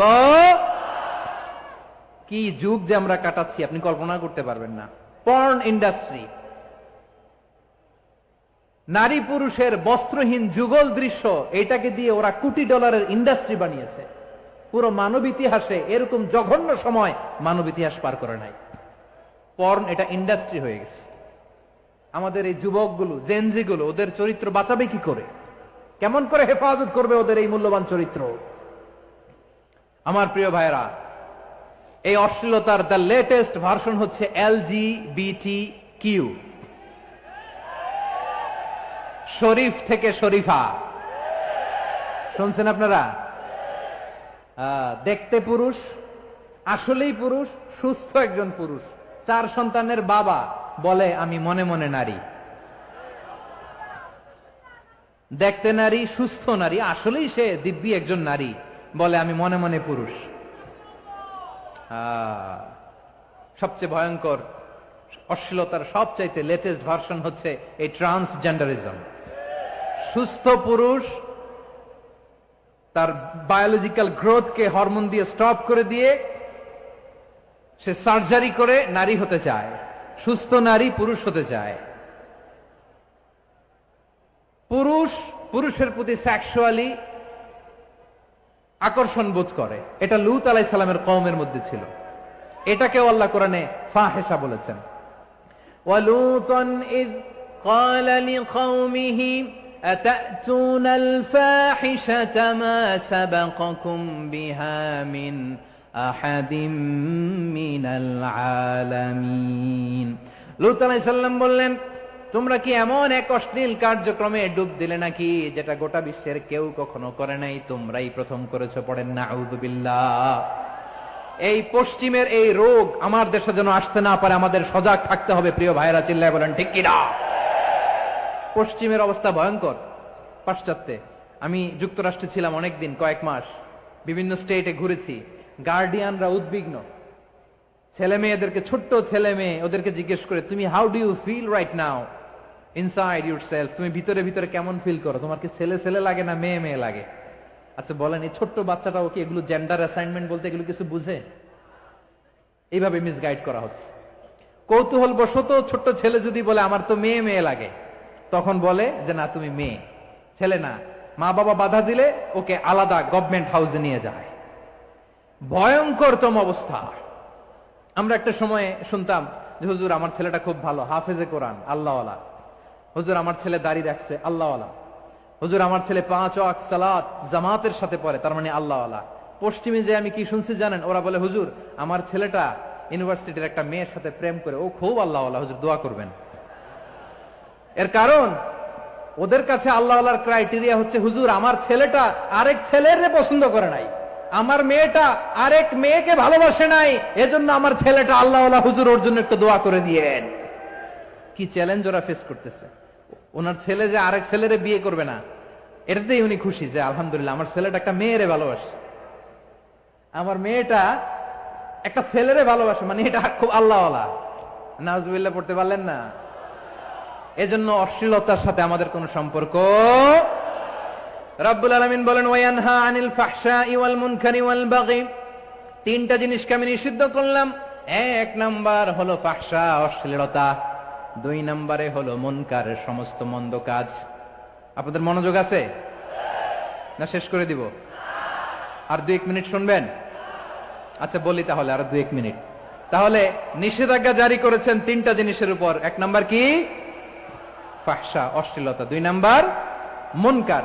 মুনকার মানে হচ্ছে যত মন্দ কাজ, খারাপ কাজ, বাজে কাজ, এটার বলে মুনকার। এটার কি বলে? আপনারা পড়ছেন না তা'মুরুনা বিল মা'রুফি ওয়া তানহাউনা আনিল মুনকার। ভালো কাজের আদেশ, সৎ কাজের আদেশ, অসৎ কাজের নিষেধ। মুনকার, মুনকার হচ্ছে মানুষের স্বাভাবিক বিবেক বোধ যেটাকে খারাপ বলে, ওইটাই মুনকার। পৃথিবীর সব আসমানি গ্রন্থ যেটাকে খারাপ বলেছে, মানুষের স্বাভাবিক বিবেক বোধ যেটাকে খারাপ বলেছে, এগুলো সব মুনকার। যেমন ইফটিজিং, এটা কি ভালো না খারাপ? মজুদদারি, খাদ্যে ভেজাল দেওয়া, ওজনে কম দেওয়া, মাছে ফরমালিন মিশানো, চাঁদাবাজি, টেন্ডারবাজি, দখলবাজি, এগুলো আমাদের স্বাভাবিক বিবেকেই বলে এগুলো খারাপ, এগুলো হচ্ছে মুনকার। আল্লাহ তাআলা এই মুনকার থেকে আমাদেরকে বেঁচে থাকতে বলেন, আর শয়তান এই মুনকারের প্রতি আমাদেরকে উদ্বুদ্ধ করে। আল্লাহ তাআলা বললেন ইয়া আইয়ুহাল্লাযীনা আমানু লা তাত্তাবিউ খুতুওয়াতিশ শাইতান ومن يتبع خطوات الشيطان فإنه يأمر بالفحشاء والمنكر। আল্লাহ বললেন আমার গোলামেরা শোনো শোনো, ও আমার বিশ্বাসী বান্দারা খবরদার, তোমরা কশিনকালেও শয়তানের পদাঙ্ক অনুসরণ করবে না, কারণ শয়তান তোমাদেরকে অশ্লীলতা এবং মন্দ কাজের দিকে উদ্বুদ্ধ করে। আমাদের কাজ হচ্ছে শয়তান আমাদেরকে যেদিকে নিতে চায় আমরা তার উল্টা দিকে যাব, ঠিক কিনা বলে? শয়তান এই মন্দ কাজকে আমাদের কাছে বিউটিফাই করে, চাকচিক্যময় করে আমাদের সামনে উপস্থাপন করে। এজন্য আল্লাহ বলেন মুনকারকে থামাতে হবে, মুনকার প্রতিরোধ করতে হবে। মুনকার প্রতিরোধের দায়িত্ব শুধু আমাদের নাকি? শুধু আপনার খতিব সাহেবের, ইমাম সাহেবের, নাকি মুসলিম উম্মার সবার?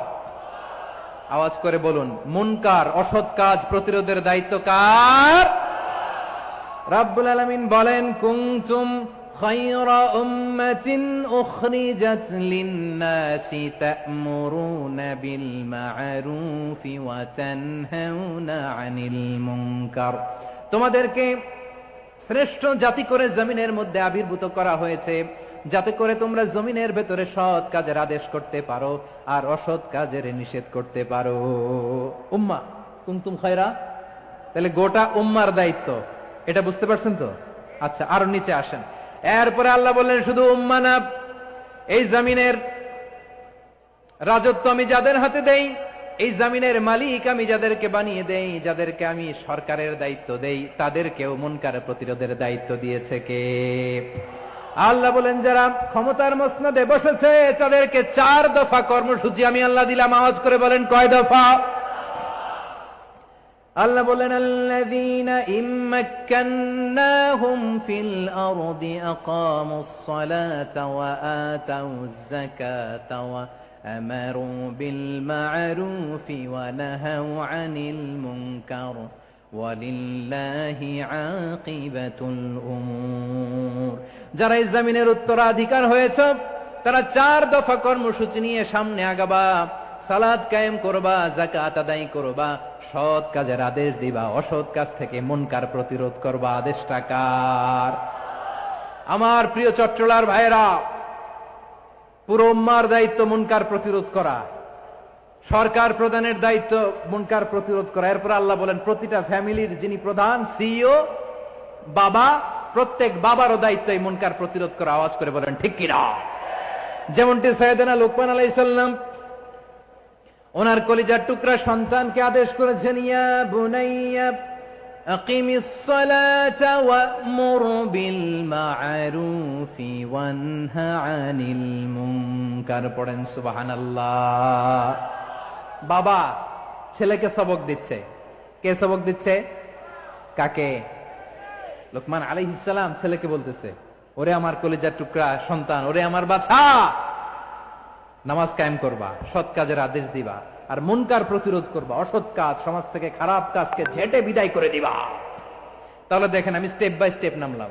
পুরা উম্মার দায়িত্ব, জমিনের উত্তরাধিকারী আল্লাহ যাদেরকে বানিয়েছেন সরকার, তাদের দায়িত্ব, প্রতিটি ফ্যামিলির প্রধানের দায়িত্ব। এরপরে বিশ্বনবী বলেন সচেতন প্রতিটি মুসলিমের দায়িত্ব সমাজ থেকে মুনকারকে উৎখাত করা। বিশ্বনবী বলেছেন মান রাআ মিনকুম মুনকারান ফালিয়ুগাইয়িরহু বিয়াদিহি ফাইন লাম ইয়াস্তাতি ফাবিলিসানিহি ওয়া ইন লাম ইয়াস্তাতি ফাবিকলবিহি ওয়া যালিকা আযআফুল ঈমান। সমাজে যে মুনকার দেখবে, খারাপ কাজ দেখবে, সে যেন হাত দিয়ে সেটাকে থামায়। কি দিয়ে? আপনাদের তো হাত নাই না? হাত আছে, হাত আছে। ওরা যেই হাত দিয়ে অন্যায় করে ওইটা প্রতিরোধের জন্য আমাদেরও হাত আছে না নাই? থামাতে হবে, থামাতে হবে।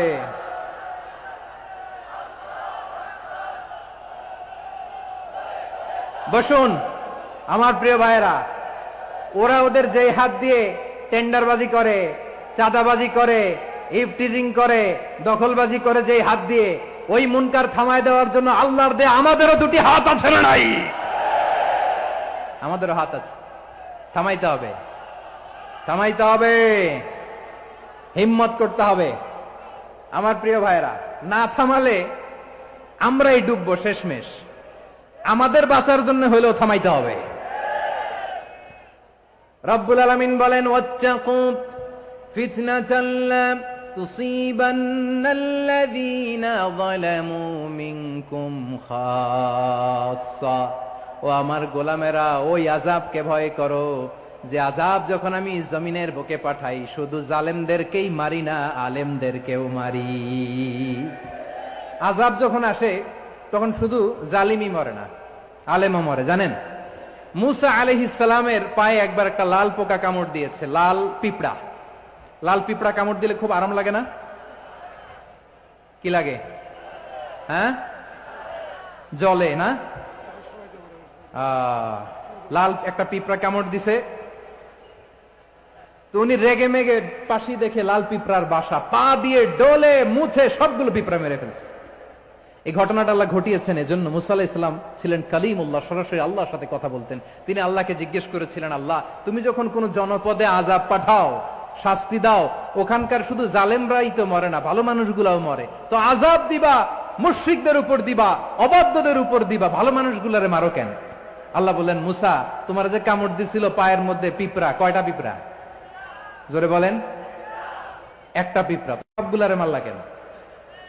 রেগে মেগে পুরো পিঁপড়ার বাসা ভেঙে মেসাকার করলা কেন? এই মুসা, আমি যখন অ্যাকশনে যাই, আমি যখন শাস্তি দেই, তখন এত বাস বিচার করা হয় না, বাস বিচার করা যায় না। যখন অ্যাকশনে যাওয়া হয়, ওইটা ডাইরেক্ট অ্যাকশন হয়ে যায়। চিল্লায় বলো ঠিক কি না? এজন্য আমাদের বাঁচার জন্য হলে ওই পাপ থামাতে হবে, এই শয়তানের অট্টহাসি থামাতে হবে, অন্যায় অপরাধ সমাজ থেকে আমাদের থামাতে হবে। কারণ আযাব আসলে ওরাও মরবে, আমরাও মরব। একটা জাহাজ 2 তলা, আপনি আছেন 2য় তলায়। শুনতেছেন? শুনতেছেন? জাহাজ কয় তলা? আপনি কোন তলায়?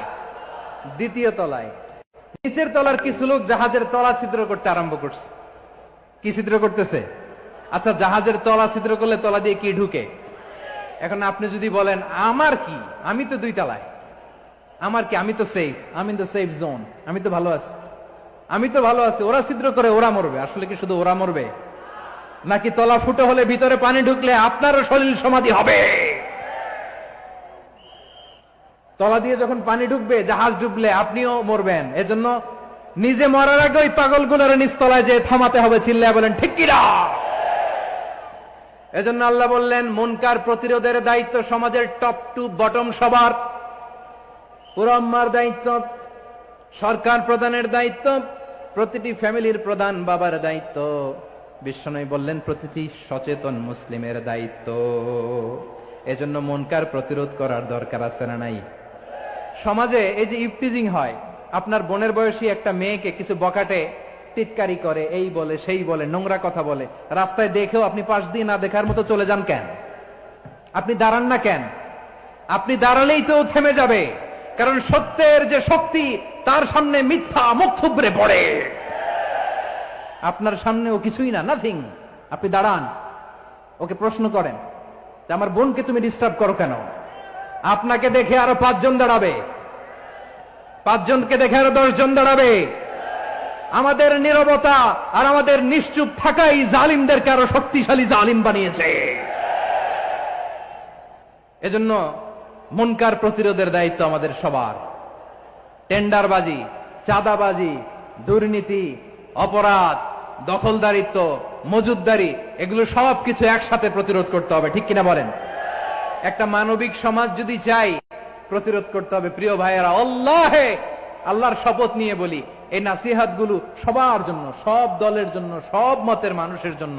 আমরা কোন দলের প্রতি মানুষকে ডাকি না, আমরা ডাকি ইসলামের দিকে। সব দলের, সব মতের, সব মানুষদেরকে আমরা আহ্বান জানাই, আসুন আমরা একটা সুন্দর সমাজ বিনির্মাণ করি। এই যে নতুন বাংলাদেশের এক সুযোগ এসেছে, আর জীবনে হয়তো আসবে না, সামনের 100 বছরে এই সময় আসবে না। আসুন দেশটাকে আমরা সাজাই, আসুন আমরা দুর্নীতি বন্ধ করি, আসুন আমরা চাঁদাবাজি বন্ধ করি, আসুন আমরা দখলদারিত্ব বন্ধ করি, আসুন আমরা এক দল আরেক দলকে নিশ্চিহ্ন করার যে রাজনীতি, এটা বন্ধ করি। সব দলের প্রতি আমার আহ্বান। আমি কিছুদিন আগে একটা নিউজ দেখলাম, ওই যে লন্ডনে বসে জনাব তারেক রহমান সাহেবকে আমি ধন্যবাদ দিতে চাই। উনি সংবাদ শোনা মাত্রই ওনার দলের অনেক চাঁদাবাজকে উনি বহিষ্কার করেছেন। I do appreciate. প্রতিটি দলের এরকম ইনিশিয়েটিভ নেওয়ার দরকার আছে না নাই? যে কোনো দলে এই প্র্যাকটিসটা থাকার দরকার আছে না নাই? চাঁদাবাজদের সাথে আপনারা নিজেদেরকে মুক্ত ঘোষণা করবেন যে এরা আমার দলের কর্মী হতে পারে না। আমরা চাঁদাবাজ মুক্ত বাংলাদেশ চাই, জুলুম মুক্ত বাংলাদেশ চাই, ফ্যাসিজম মুক্ত বাংলাদেশ চাই, গুণ খুন খারাপি মুক্ত বাংলাদেশ চাই। আমরা নতুন ভোরের বাংলাদেশ চাই। ওই বাংলাদেশ পাওয়ার জন্য মুনকার প্রতিরোধে, অন্যায় প্রতিরোধে যদি বাঘের বাচ্চার মতো, আবু সাইদের মতো 2 হাত উঁচু করে, বুককে টান টান করে প্রসারিত করে দাঁড়াতে হয়, রাজি আছে মুসলমান? কারা কারা রাজি? আল্লাহকে হাত দেখিয়ে প্রতিজ্ঞা করো।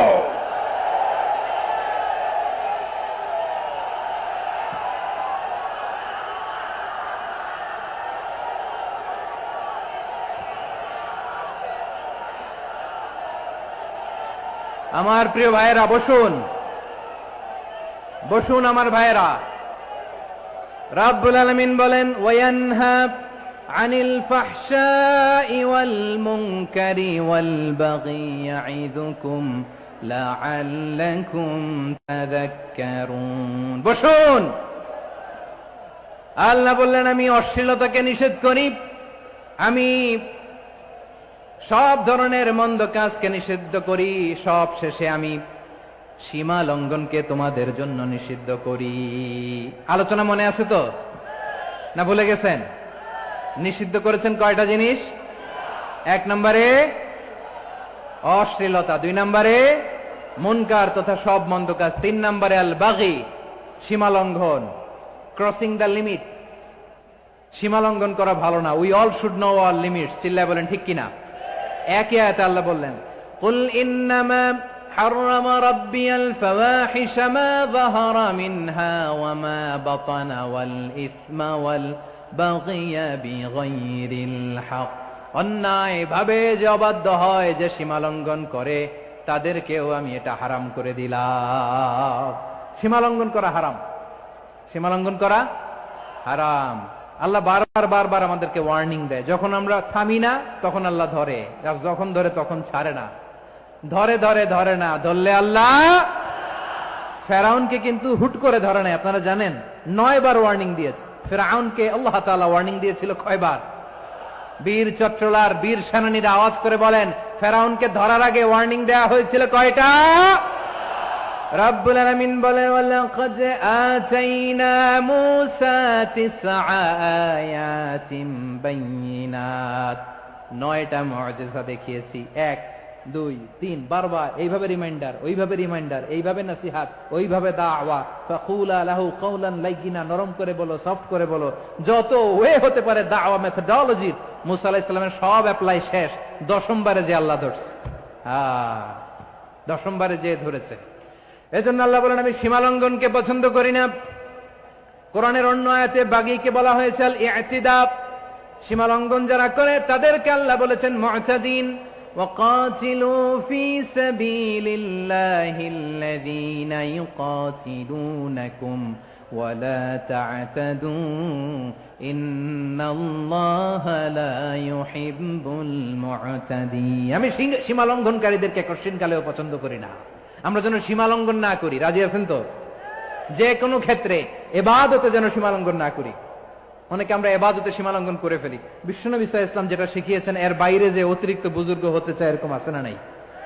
করা যাবে না, কোনো ক্ষেত্রেই সীমা লঙ্ঘন করা যাবে, এমনকি যুদ্ধ ক্ষেত্রেও না। বিশ্বনবী সাল্লাল্লাহু আলাইহি ওয়াসাল্লাম বলেন খবরদার যুদ্ধ ক্ষেত্রেও সীমা লঙ্ঘন করো না।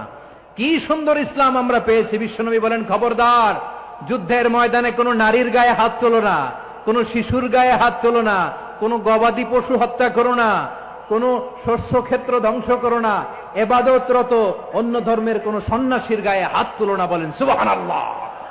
তাহলে আমরা সীমা লঙ্ঘন করতে পারবো? প্রিয় ভাইরা, একটা সুখী সমৃদ্ধ শান্তির সমাজ, মানবিক সমাজ যদি আমরা গঠন করতে চাই, আমাদের আল্লাহর দেয়া কয়টা আদেশ মানতে হবে বলেন দেখি? সবাই বলেন কয়টা? আর বেঁচে থাকতে হবে কয়টা জিনিস থেকে? আওয়াজ করে বলেন কয়টা? আচ্ছা, আদেশ নাম্বার 1 কি ছিল বলেন? আল্লাহর আদেশ কি? 1 নাম্বার আদাল, ন্যায় পরায়ণতা।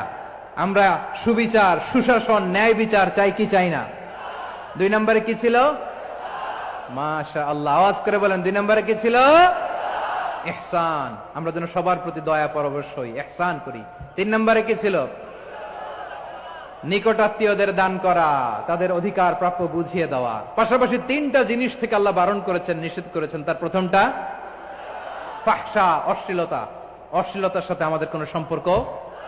আজকের এই ঐতিহাসিক চট্টগ্রামের প্যারেড ময়দান থেকে আমরা যত ধরনের মা যাহারা মিনহা মা বাতান, প্রকাশ্য অপ্রকাশ্য, দৃশ্যমান অদৃশ্যমান, সব অশ্লীলতা থেকে নিজেদেরকে মুক্ত ঘোষণা করলাম। অশ্লীলতাকে আমরা না বলে দিলাম। আওয়াজ করে সবাই বলুন নো। অশ্লীলতার সাথে আমাদের কোনো সম্পর্ক। 2 নম্বর নিষেধাজ্ঞা কি ছিল? আল মুনকার, সমাজের যত মন্দ কাজ এগুলোকে আমরা প্রতিরোধ করব। রাজি আছেন তো সবাই? 3 নম্বরে আল বাগি, সীমালঙ্ঘন। কোন মুসলিম সীমালঙ্ঘন করে না, এমনকি যুদ্ধ ক্ষেত্রেও না। আওয়াজ করে বলেন ঠিক কি না? রাব্বুল আলামিন শেষে বললেন ইয়াইদুকুম লাআল্লাকুম তাযাক্কারুন, আল্লাহ তোমাদেরকে উপদেশ দেন যাতে তোমরা শিক্ষা গ্রহণ করো। আমরা উপদেশ দিব, আমরা জোর করে কাউরে কিছু মানাতে চাই না। লা ইকরাহা ফিদ্দিন ওয়া যাক্কির ফা ইন্না যিকরা তানফাউল মুমিনিন, উপদেশ দিলে এটা মুমিনদের কাজে দেয়। লাস্তা আলাইহিম বিমুসাইতির ইন্নামা আনতা মুযাক্কির, নবী হে আপনি রিমাইন্ডার দাতা, আপনি উপদেশ দিবেন। আমরাও বিশ্বনবীর এই হাদিসগুলো থেকে, কোরআনের আয়াত থেকে রিমাইন্ডার, এই কথামালা বাণী বাহক হিসেবে এই বাণীগুলো আপনাদের সাথে কাছে পৌঁছে দিলাম। আমরা আল্লাহ তাআলার কাছে প্রার্থনা করি, আল্লাহ আমরা যেন আদল দিয়ে আমাদের সমাজকে গঠন করতে পারি। আল্লাহ আমরা যেন ইহসান করতে পারি, আমরা যেন নিকটাত্মীয়দের দান করতে পারি। আল্লাহ যত ধরনের অশ্লীলতা, অনাচার, মন্দ কাজ, সীমালঙ্ঘন, অবাধ্যতা থেকে যেন আমরা বেঁচে থাকতে পারি। আল্লাহ তাআলা আমাদের সবাইকে কথাগুলো বোঝার ও আমল করার তৌফিক দান করুক। হাযা মা ইনদি ওয়াল ইলমু ইনদাল্লাহ আলাইহি তাওয়াক্কালতু ওয়া ইলাইহি উনীব। প্রিয় ভাইরা, আমি আপনাদের সবার জন্য দোয়া করি, আপনারাও আমার জন্য দোয়া রাখবেন। আমাদের পাশেই আছেন আমাদের সকলের শ্রদ্ধাভাজন, আমাদের মুরব্বী আওলাদে রাসূল আনোয়ার হোসেন তাহের জাবির আল মাদানী হাফিজাহুল্লাহ ওয়া রাআ। সবাই বসুন, উঠবেন না, কেউ উঠবেন না। উঠলেন কেন? উঠলেন কেন? প্যারেড ময়দানের প্রোগ্রাম তো এরকম হইতে পারবে না। বসুন, এটা আল্লামা সাঈদীর স্মৃতি বিজড়িত মাহফিল। বসুন, বসুন, এই মাহফিলের আদব আছে। বসুন, বসুন। সুশৃঙ্খল ভাবে আমরা আখির মোনাজাতে অংশগ্রহণ করব। আওলাদে রাসূল আমাদের পাশে আছেন, হুজুর আমাদের সবাইকে নিয়ে প্রাণ ভরে দোয়া করবেন। আপনাদের সবার কাছে আমি দোয়া চাই, আপনাদের সবার জন্য দোয়া করি।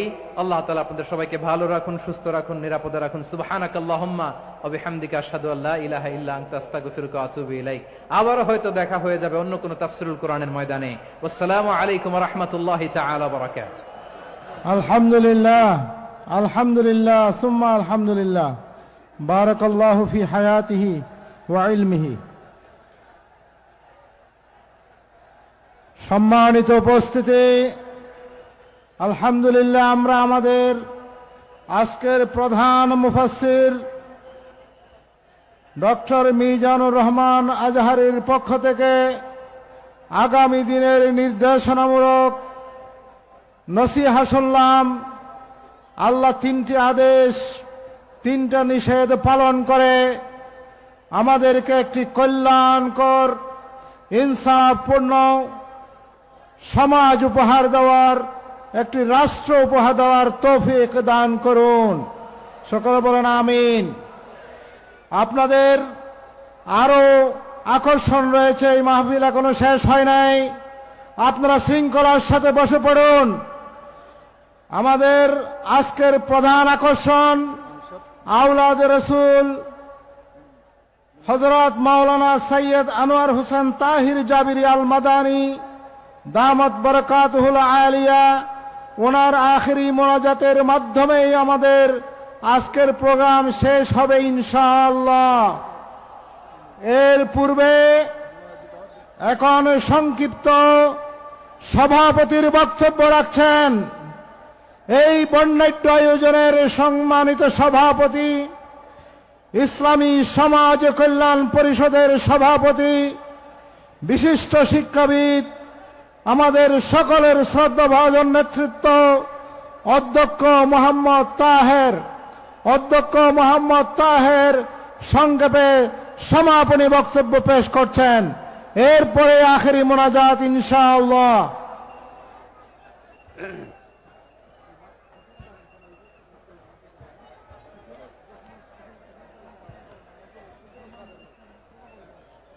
আলহামদুলিল্লাহ, আলহামদুলিল্লাহ রাব্বিল আলামিন, والصلاة والسلام على سيد المرسلين وعلى آله وأصحابه أجمعين।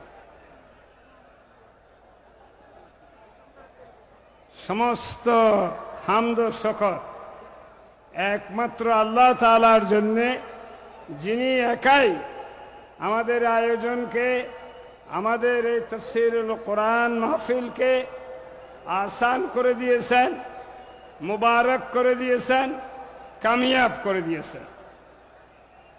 আমার কথা বলতে খুব কষ্ট হচ্ছে, কারণ আপনাদের কষ্ট দিতে আমার 1 সেকেন্ডও আর ইচ্ছে হচ্ছে না। আপনারা অনেক কষ্ট করেছেন সারাদিন, তবু আদব হলো 5 দিন এই মাহফিলে আমি সভাপতির দায়িত্ব পালন করেছি। এই শেষে যদি দুটা কথা না বলি তাহলে আমার অধিকার, আপনাদের অধিকার নষ্ট হবে, আমার দায়িত্ব পালন হবে না। আমি খুব সংক্ষেপে দুটা কথা বলছি। আল্লাহ তাআলার শুকর আদায় করলাম। এরপরে ইসলামী সমাজ কল্যাণ পরিষদের প্রতিষ্ঠাতা সভাপতি, আমাদের সকলের মুরব্বী আলহাজ মৌলানা মোহাম্মদ শামসুদ্দিন রহমাহুল্লাহ এবং আমাদের সমস্ত মরহুম দায়িত্বশীল, আর এই তফসির মাহফিলে অংশগ্রহণকারী খানায়ে কাবার ইমাম সাহেব থেকে শুরু করে আরো যত মুফাসসির, বিশেষ করে শহীদ আল্লামা সাইদি রহমাহুল্লাহ সহ যত আলোচক মেহমান অংশগ্রহণ করেছেন, দুনিয়া থেকে বিদায় নিয়েছেন, সকলের জন্য দোয়া করছি। আল্লাহ তাআলা সকলের এই সমস্ত নেক খেদমত কবুল করে তাদেরকে জান্নাতুল ফেরদাউসের সুউচ্চ মর্যাদা নসিব করুন। এরপর আমি কৃতজ্ঞতা প্রকাশ করছি যাদের নিকট, তারা হচ্ছেন এই মাহফিলে যে সমস্ত বিজ্ঞ আলোচক, এই মাহফিলে যে সমস্ত সম্মানিত সুযোগ্য মুফাসসির আমাদের দাওয়াতে সাড়া দিয়ে সহযোগিতা করেছেন, তাদের প্রতি, সমস্ত বিজ্ঞ আলোচকদের প্রতি, ইন্তেজামিয়া কমিটির বিভিন্ন সাব কমিটির সম্মানিত সদস্যদের প্রতি, এরপরে দিনরাত পরিশ্রমকারী স্বেচ্ছাসেবী ভাই বোনদের প্রতি, অকাতরে যারা আর্থিক সহযোগিতা দান করেছেন তাদের প্রতি, আইন শৃঙ্খলা কর্তৃপক্ষের সম্মানিত সদস্যদের প্রতি, সিটি কর্পোরেশন, ওয়াসা, পিডিবি ইত্যাদি কর্তৃপক্ষের বিভিন্ন মূল্যবান সহযোগিতার জন্য কৃতজ্ঞতা, প্যান্ডেল, সাউন্ড সার্ভিস, আইটি সংশ্লিষ্ট ভাইদের প্রতি কৃতজ্ঞতা, জাতীয় বিভাগ সাংবাদিক বন্ধুদের প্রতি কৃতজ্ঞতা, দিনব্যাপী মাহফিলে অংশগ্রহণকারী সম্মানিত শ্রোতা ভাই বোনদের প্রতি কৃতজ্ঞতা। তাদের আপনাদের বসার শোনার যথোপযুক্ত ব্যবস্থা আমরা গ্রহণ করতে পারি নাই, এই জন্য আমরা আপনাদের কাছে ক্ষমা প্রার্থনা করছি। আপনারা আমাদেরকে ক্ষমা করে দেবেন। এরপরে মহান আল্লাহ তাআলার কাছে পরিশেষে এই দোয়া করে শেষ করছি, এই 5 দিন পর্যন্ত যা কিছু মূল্যবান আলোচনা আমরা শুনেছি সেগুলো মনে রেখে অনেকগুলো বিষয় আমরা আলোচনা করেছি, আমি সেদিকে যাচ্ছি না। আমি একটা খোলাসা তৈরি করেছিলাম, 2 মিনিট সময় পাইলে সেটা বলতাম, সেদিকে আর যাচ্ছি না। দোয়া করছি এতগুলো মূল্যবান বিষয় কোরআনে কারীম থেকে অন্যান্য বিষয়ে আলোচনা হয়েছে, সেগুলোর ভিত্তিতে আমরা যেন লেখাপড়া করি, চিন্তা ভাবনা করি, সেগুলো মনে রাখি, আরো শানিত করি এবং আমল করার চেষ্টা করি। আল্লাহ তাআলা আমাদেরকে তৌফিক দান করুন। আমা আলাইনা ইল্লাল বালাগ, আমা তৌফিক ইল্লা বিল্লাহ। আসসালামু আলাইকুম ওয়া রাহমাতুল্লাহ।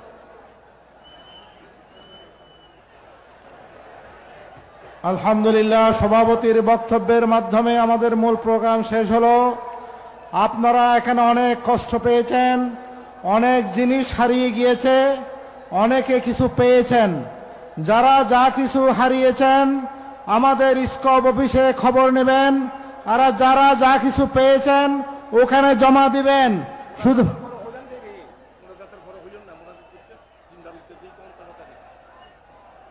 তো অনেক সমাধান দুইটা শুধু হারানোর কথা বলছি। 2টা মেয়ে হারিয়ে গিয়েছে, নাম ইথু এবং ইগরা, বাসা চন্দনপুরা, বয়স 13 এবং 8। ওনার মা গনি বেকারি পেট্রোল পাম্পের সামনে আছেন।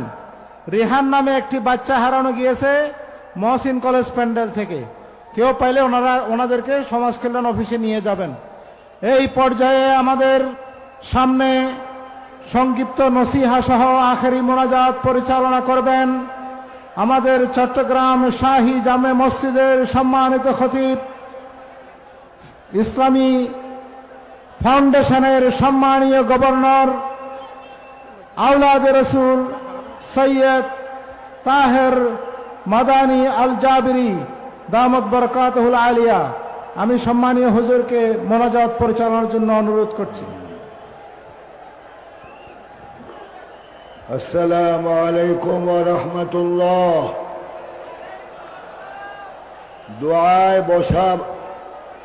দোয়ায় বসতে হবে।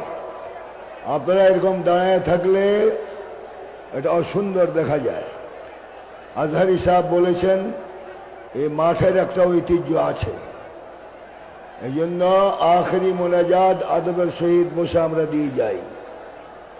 আমি আজ এই উপস্থিতিকে জিজ্ঞাসা করতে চাই, দীর্ঘ 17 বৎসর পর এই তাফসীরুল কোরআন মাহফিল এই মাঠে আজ সংগঠিত হলো। এই তাফসীর মাহফিল কি সামনে চলবে না চলবে না? আওয়াজ হবে না, চলবে না চলবে না? যে কোনো মূল্যে এই তাফসীরুল কোরআন মাহফিল চালাতে হবে। যারা বাধা সৃষ্টি করেছে আমরা তাদেরকে বলি, কোরআনকে বাধা দিয়ে দেখা যায় না। আগের চেয়ে এখন হাজার হাজার গুণ বেশি মানুষের উপস্থিতি কোরআন শোনার উদ্দেশ্যে। আমি আজ আপনাদের কাছে অনুরোধ করতে চাই, আপনাদের খতিব হিসাবে, এই মাহফিল আমাদের প্রাণের মাহফিল। এই মাহফিলে যিনি আগে তাফসীর করেছেন হযরতুল আল্লাম হযরত মাওলানা দিলওয়ার হোসেন সাঈদ রাহিমাহুল্লাহ, ওনার সাথে আমিও স্টেজে ছিলাম। উনি আজ পৃথিবীতে নাই, কিন্তু ওনার স্মৃতি রেখে গিয়েছেন আমাদের জন্য। ওনার স্মৃতি এবং এ কোরআনুল করিমের তাফসীর বাংলার জমিনে হতে হবে। কেউ বাধা দিয়ে রাখতে পারবে না। যারা বাধা সৃষ্টি করেছ তারা এখন আমাদের নজরের বাইরে, ঠিক কিনা বলেন? কুল্লুহুম ফিল গার, প্রত্যেকে আজ গর্তের মধ্যে ইঁদুরের মতো লুকায়িত আছো। কোরআনুল করিমের সাথে বেয়াদবি করলে আল্লাহ পাক এই অপমান অপদস্থই করেন। তাই আমি আজ লক্ষ জনতাকে জিজ্ঞাসা করতে চাই, এই মাহফিল কে চলবে না বন্ধ হবে? আওয়াজ হবে না, চলবে না বন্ধ হবে? কোন বাধা আমরা আর মানব না। বাংলার জমিন আমরা যে কোরআনুল করিমের আলোচনা আমরা শুনলাম, এই কোরআনুল করিমই হবে বাংলাদেশের সংবিধান। তোমাদের পচা দুর্গন্ধ এবং তোমাদের এই অসুস্থ সংবিধান আর জাতি মানতে রাজি নয়। আমরা কোরআন চাই, কোরআনের শাসন বাংলার জমিনে আমরা চাই। কারণ কোরআন না থাকলে আমাদের শান্তি আসবে না। আর শেষ পরিণতি আপনাদেরকে জিজ্ঞাসা করতে চাই, কোরআনুল করিমের ছায়া ছাড়া আমাদের আর কোনো ছায়া নাই। কারণ আমরা 17 বছর দেখেছি তাদের কার্যক্রম, আমরা দেখেছি। এমনকি শাহী মসজিদে আমাকে কথা বলতে দেওয়া হয় নাই। এর বিচার জনগণের কাছে আমি দিয়ে রাখলাম। এর বিচারকে করতে রাজি আছো তোমরা? তাহলে এই জালেমরা আর ফিরে আসুক আমরা চাই না। আপনারা চান এই জালেম আবার ফিরে আসুক? চাই? দুই হাত উঠে আল্লাহু আকবার বলুন।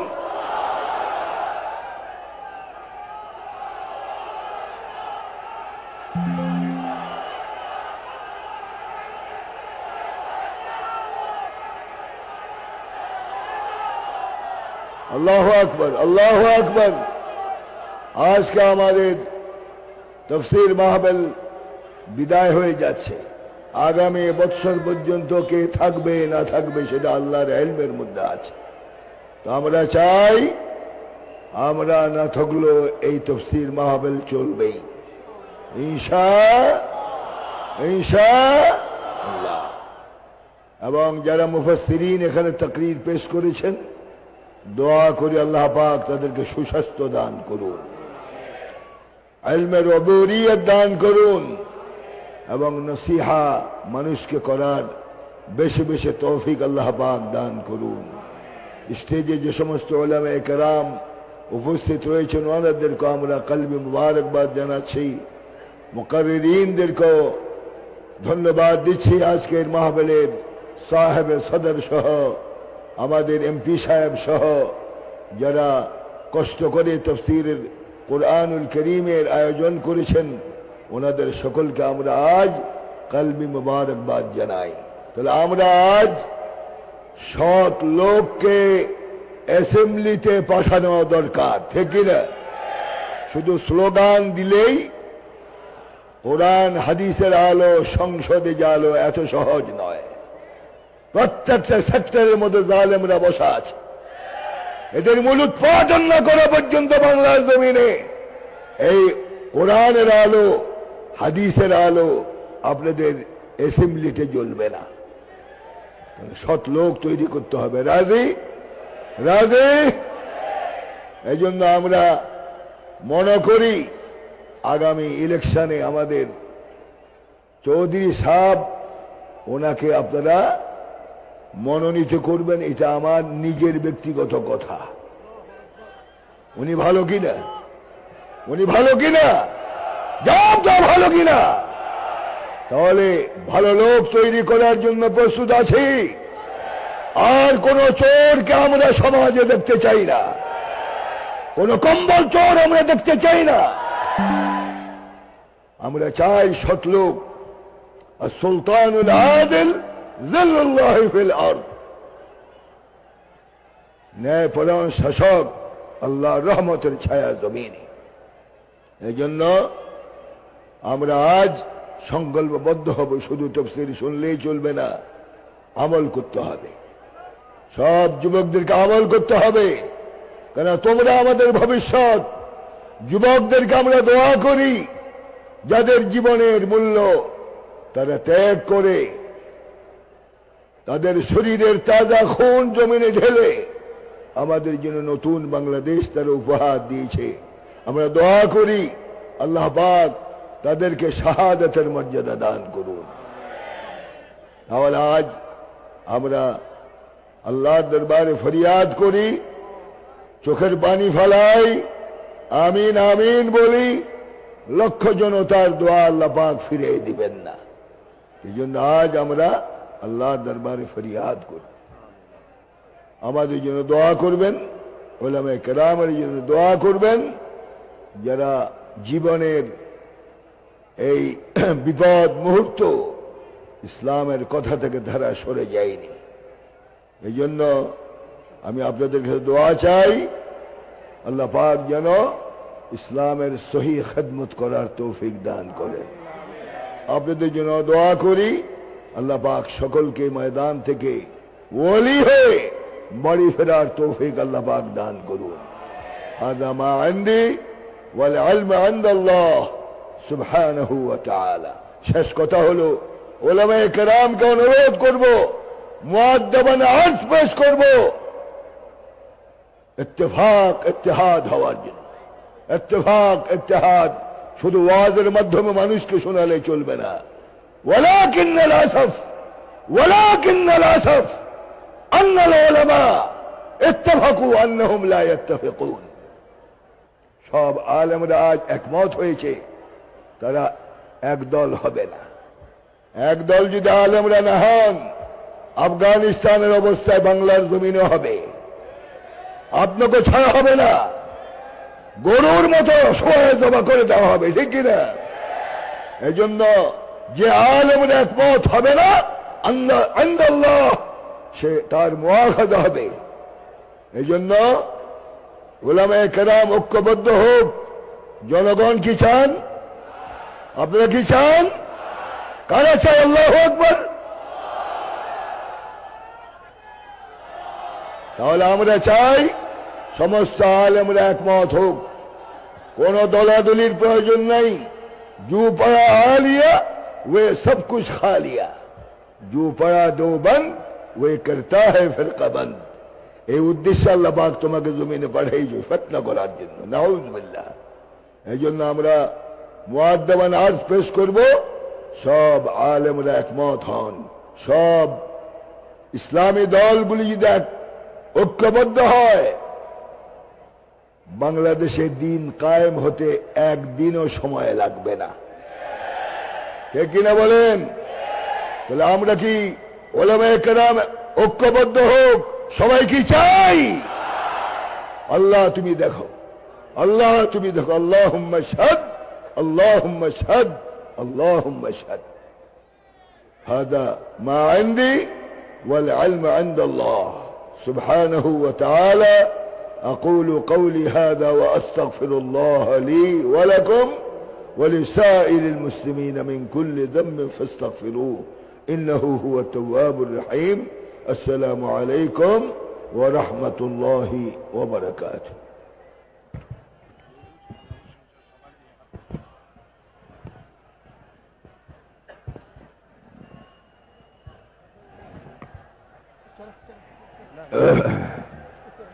صلى الله على سيدنا محمد وآله وأصحابه وسلم.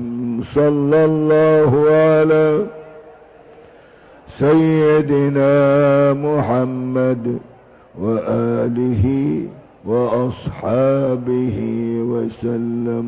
اللهم آمين. الحمد لله رب العالمين والعاقبة للمتقين ولا عدوان إلا على الظالمين، والصلاة والسلام على أشرف المرسلين سيدنا ومولانا محمد وعلى آله وأصحابه أجمعين. ربنا تقبل منا إنك أنت السميع العليم، وتب علينا يا مولانا إنك أنت التواب الرحيم. ونجنا من الهم والغم والكرب العظيم. إلهي ما عصيتك باختياري ولكن تصريف الزمان عجيب. رب اغفر لي ولوالدي وارحمهما كما ربياني صغيرا. اللهم ارحمهم واعف عنهم واغفر لهم وادخلهم في فسيح جنتك يا ارحم الراحمين. ولا تسلط علينا بذنوبنا من لا يخافك ولا يرحمنا. رب اغفر لي ولوالدي وارحمهما كما ربياني صغيرا. عمنا يا مولانا بالرحمة والرضوان، وأسكننا وإياهم فسيح الجنان. يا حنان يا منان يا من إذا سئل أعطى وإذا استعين عان. پروردگار عالم 5 দিন ব্যাপী عظيم الشان প্যারেড ময়দানে তাফসীরুল কুরআন অনুষ্ঠিত হয়ে গেল। আখিরি মুনাজাতে অসংখ্য লক্ষ লক্ষ মুসলমানদেরকে নিয়ে হাদারাত উলামায়ে কেরামকে সাথে করে আমাদের ছোট দুটো হাত তোমার আরশের দিকে উত্তোলন করেছি। মওলা আমাদের সকলের দোয়া কবুল মঞ্জুর করে নাও। এই তাফসীরুল কুরআন যারা হাজির হলেন 5 দিন ব্যাপী কষ্ট স্বীকার করে যারা কোরআন হাদিস শুনলেন, প্রত্যেককে ময়দান থেকে ওলি হয়ে বাড়ি ফেরার তৌফিক দাও। জিন্দগির तमाम গুনাহ মাফ করে দাও। অসংখ্য গুনাহ করেছি, প্রকাশ্যে অদৃশ্যে, ইচ্ছায় অনিচ্ছায় অনেক গুনাহ করেছি, সব তুমি দেখেছো। কিয়ামতের দিন যদি ধরে বসে উপায় থাকবে না। মওলা মেহেরবানি করে আমাদেরকে মাফ করে দাও। এই ময়দানের প্রধান মুফাসসির হযরতুল আল্লাম হযরত মাওলানা দিলওয়ার হোসেন সাঈদী রাহিমাহুল্লাহ আজ পৃথিবীতে নাই। মওলা তাকে জান্নাতুল ফিরদাউসের আলা মাকাম দান করো। যারা ওনার ক্ষতি করেছে মওলা তাদেরকে হেদায়েত করে দাও। আর যদি হেদায়েত নসিবে না থাকে তোমার চূড়ান্ত ফয়সালা দেখিয়ে দাও। যারা মানুষের উপরে জুলুম করেছে তাদের হেদায়েত করে দাও। আর আজলে হেদায়েত না থাকলে তোমার চূড়ান্ত ফয়সালা দেখিয়ে দাও। আজ ফিলিস্তিনের মুসলমানরা অসহায়, হাজার হাজার পুরুষ, হাজার হাজার মেয়ে লোক দুধের বাচ্চাদেরকে ছাড়া হয়নি। মওলা এদের বিচার তোমার হাতের উঠিয়ে দিলাম। ক্যালিফোর্নিয়া যেমন আগুনে জ্বলছে, আমরা চাই হোয়াইট হাউস সহ তুমি জ্বালা ছাই বানিয়ে দাও। এটা মানুষ নয়, মানুষ নামে কলঙ্ক এরা। মওলা আমরা অসহায়, আমাদের উপরে তোমার রহমতে কামেলা শামেলা নাযিল করো। এই দেশকে পরিবর্তন করে দাও। আমরা আর ঘুণে ধরা তাদের আইন বই আর দেখতে চাই না, সংবিধান আর দেখতে চাই না। মওলা বান্দার হাত উঠে রেখেছে, আমাদের দোয়া তুমি কবুল করো। বাংলার জমিনে কোরআনুল কারীমকে শাসন করার জন্য তৈরি করে দাও। আল্লাহ দরবারে ফরিয়াদ করো, আল্লাহ আল্লাহ আল্লাহ।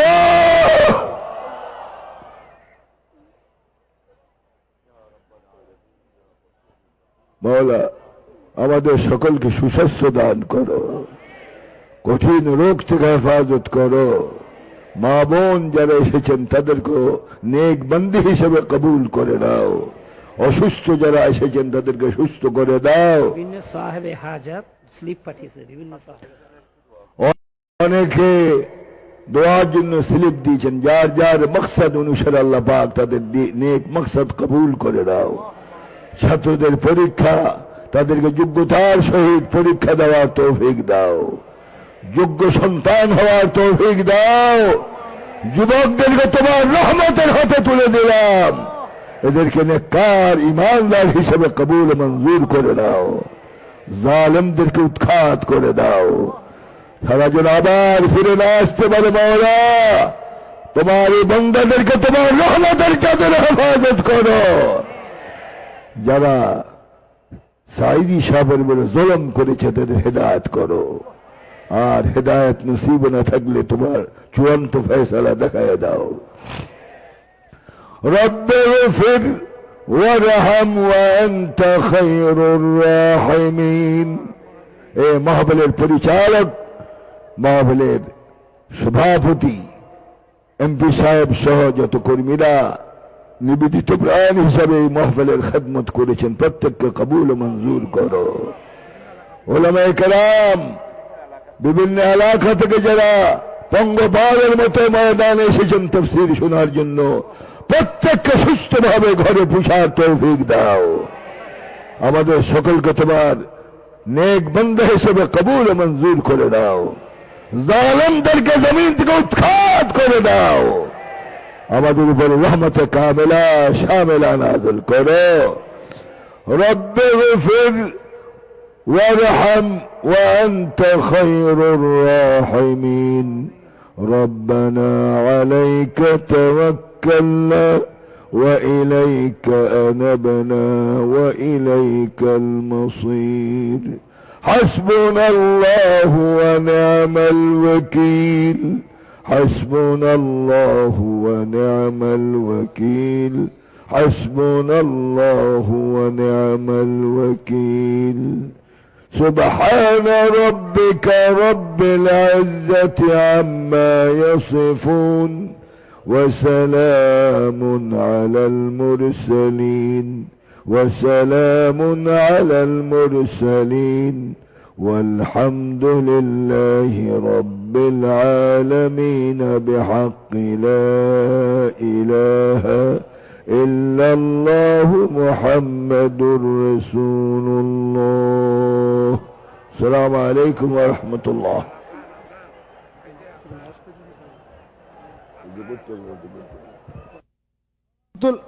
সালাতুল ইশার আজান হবে।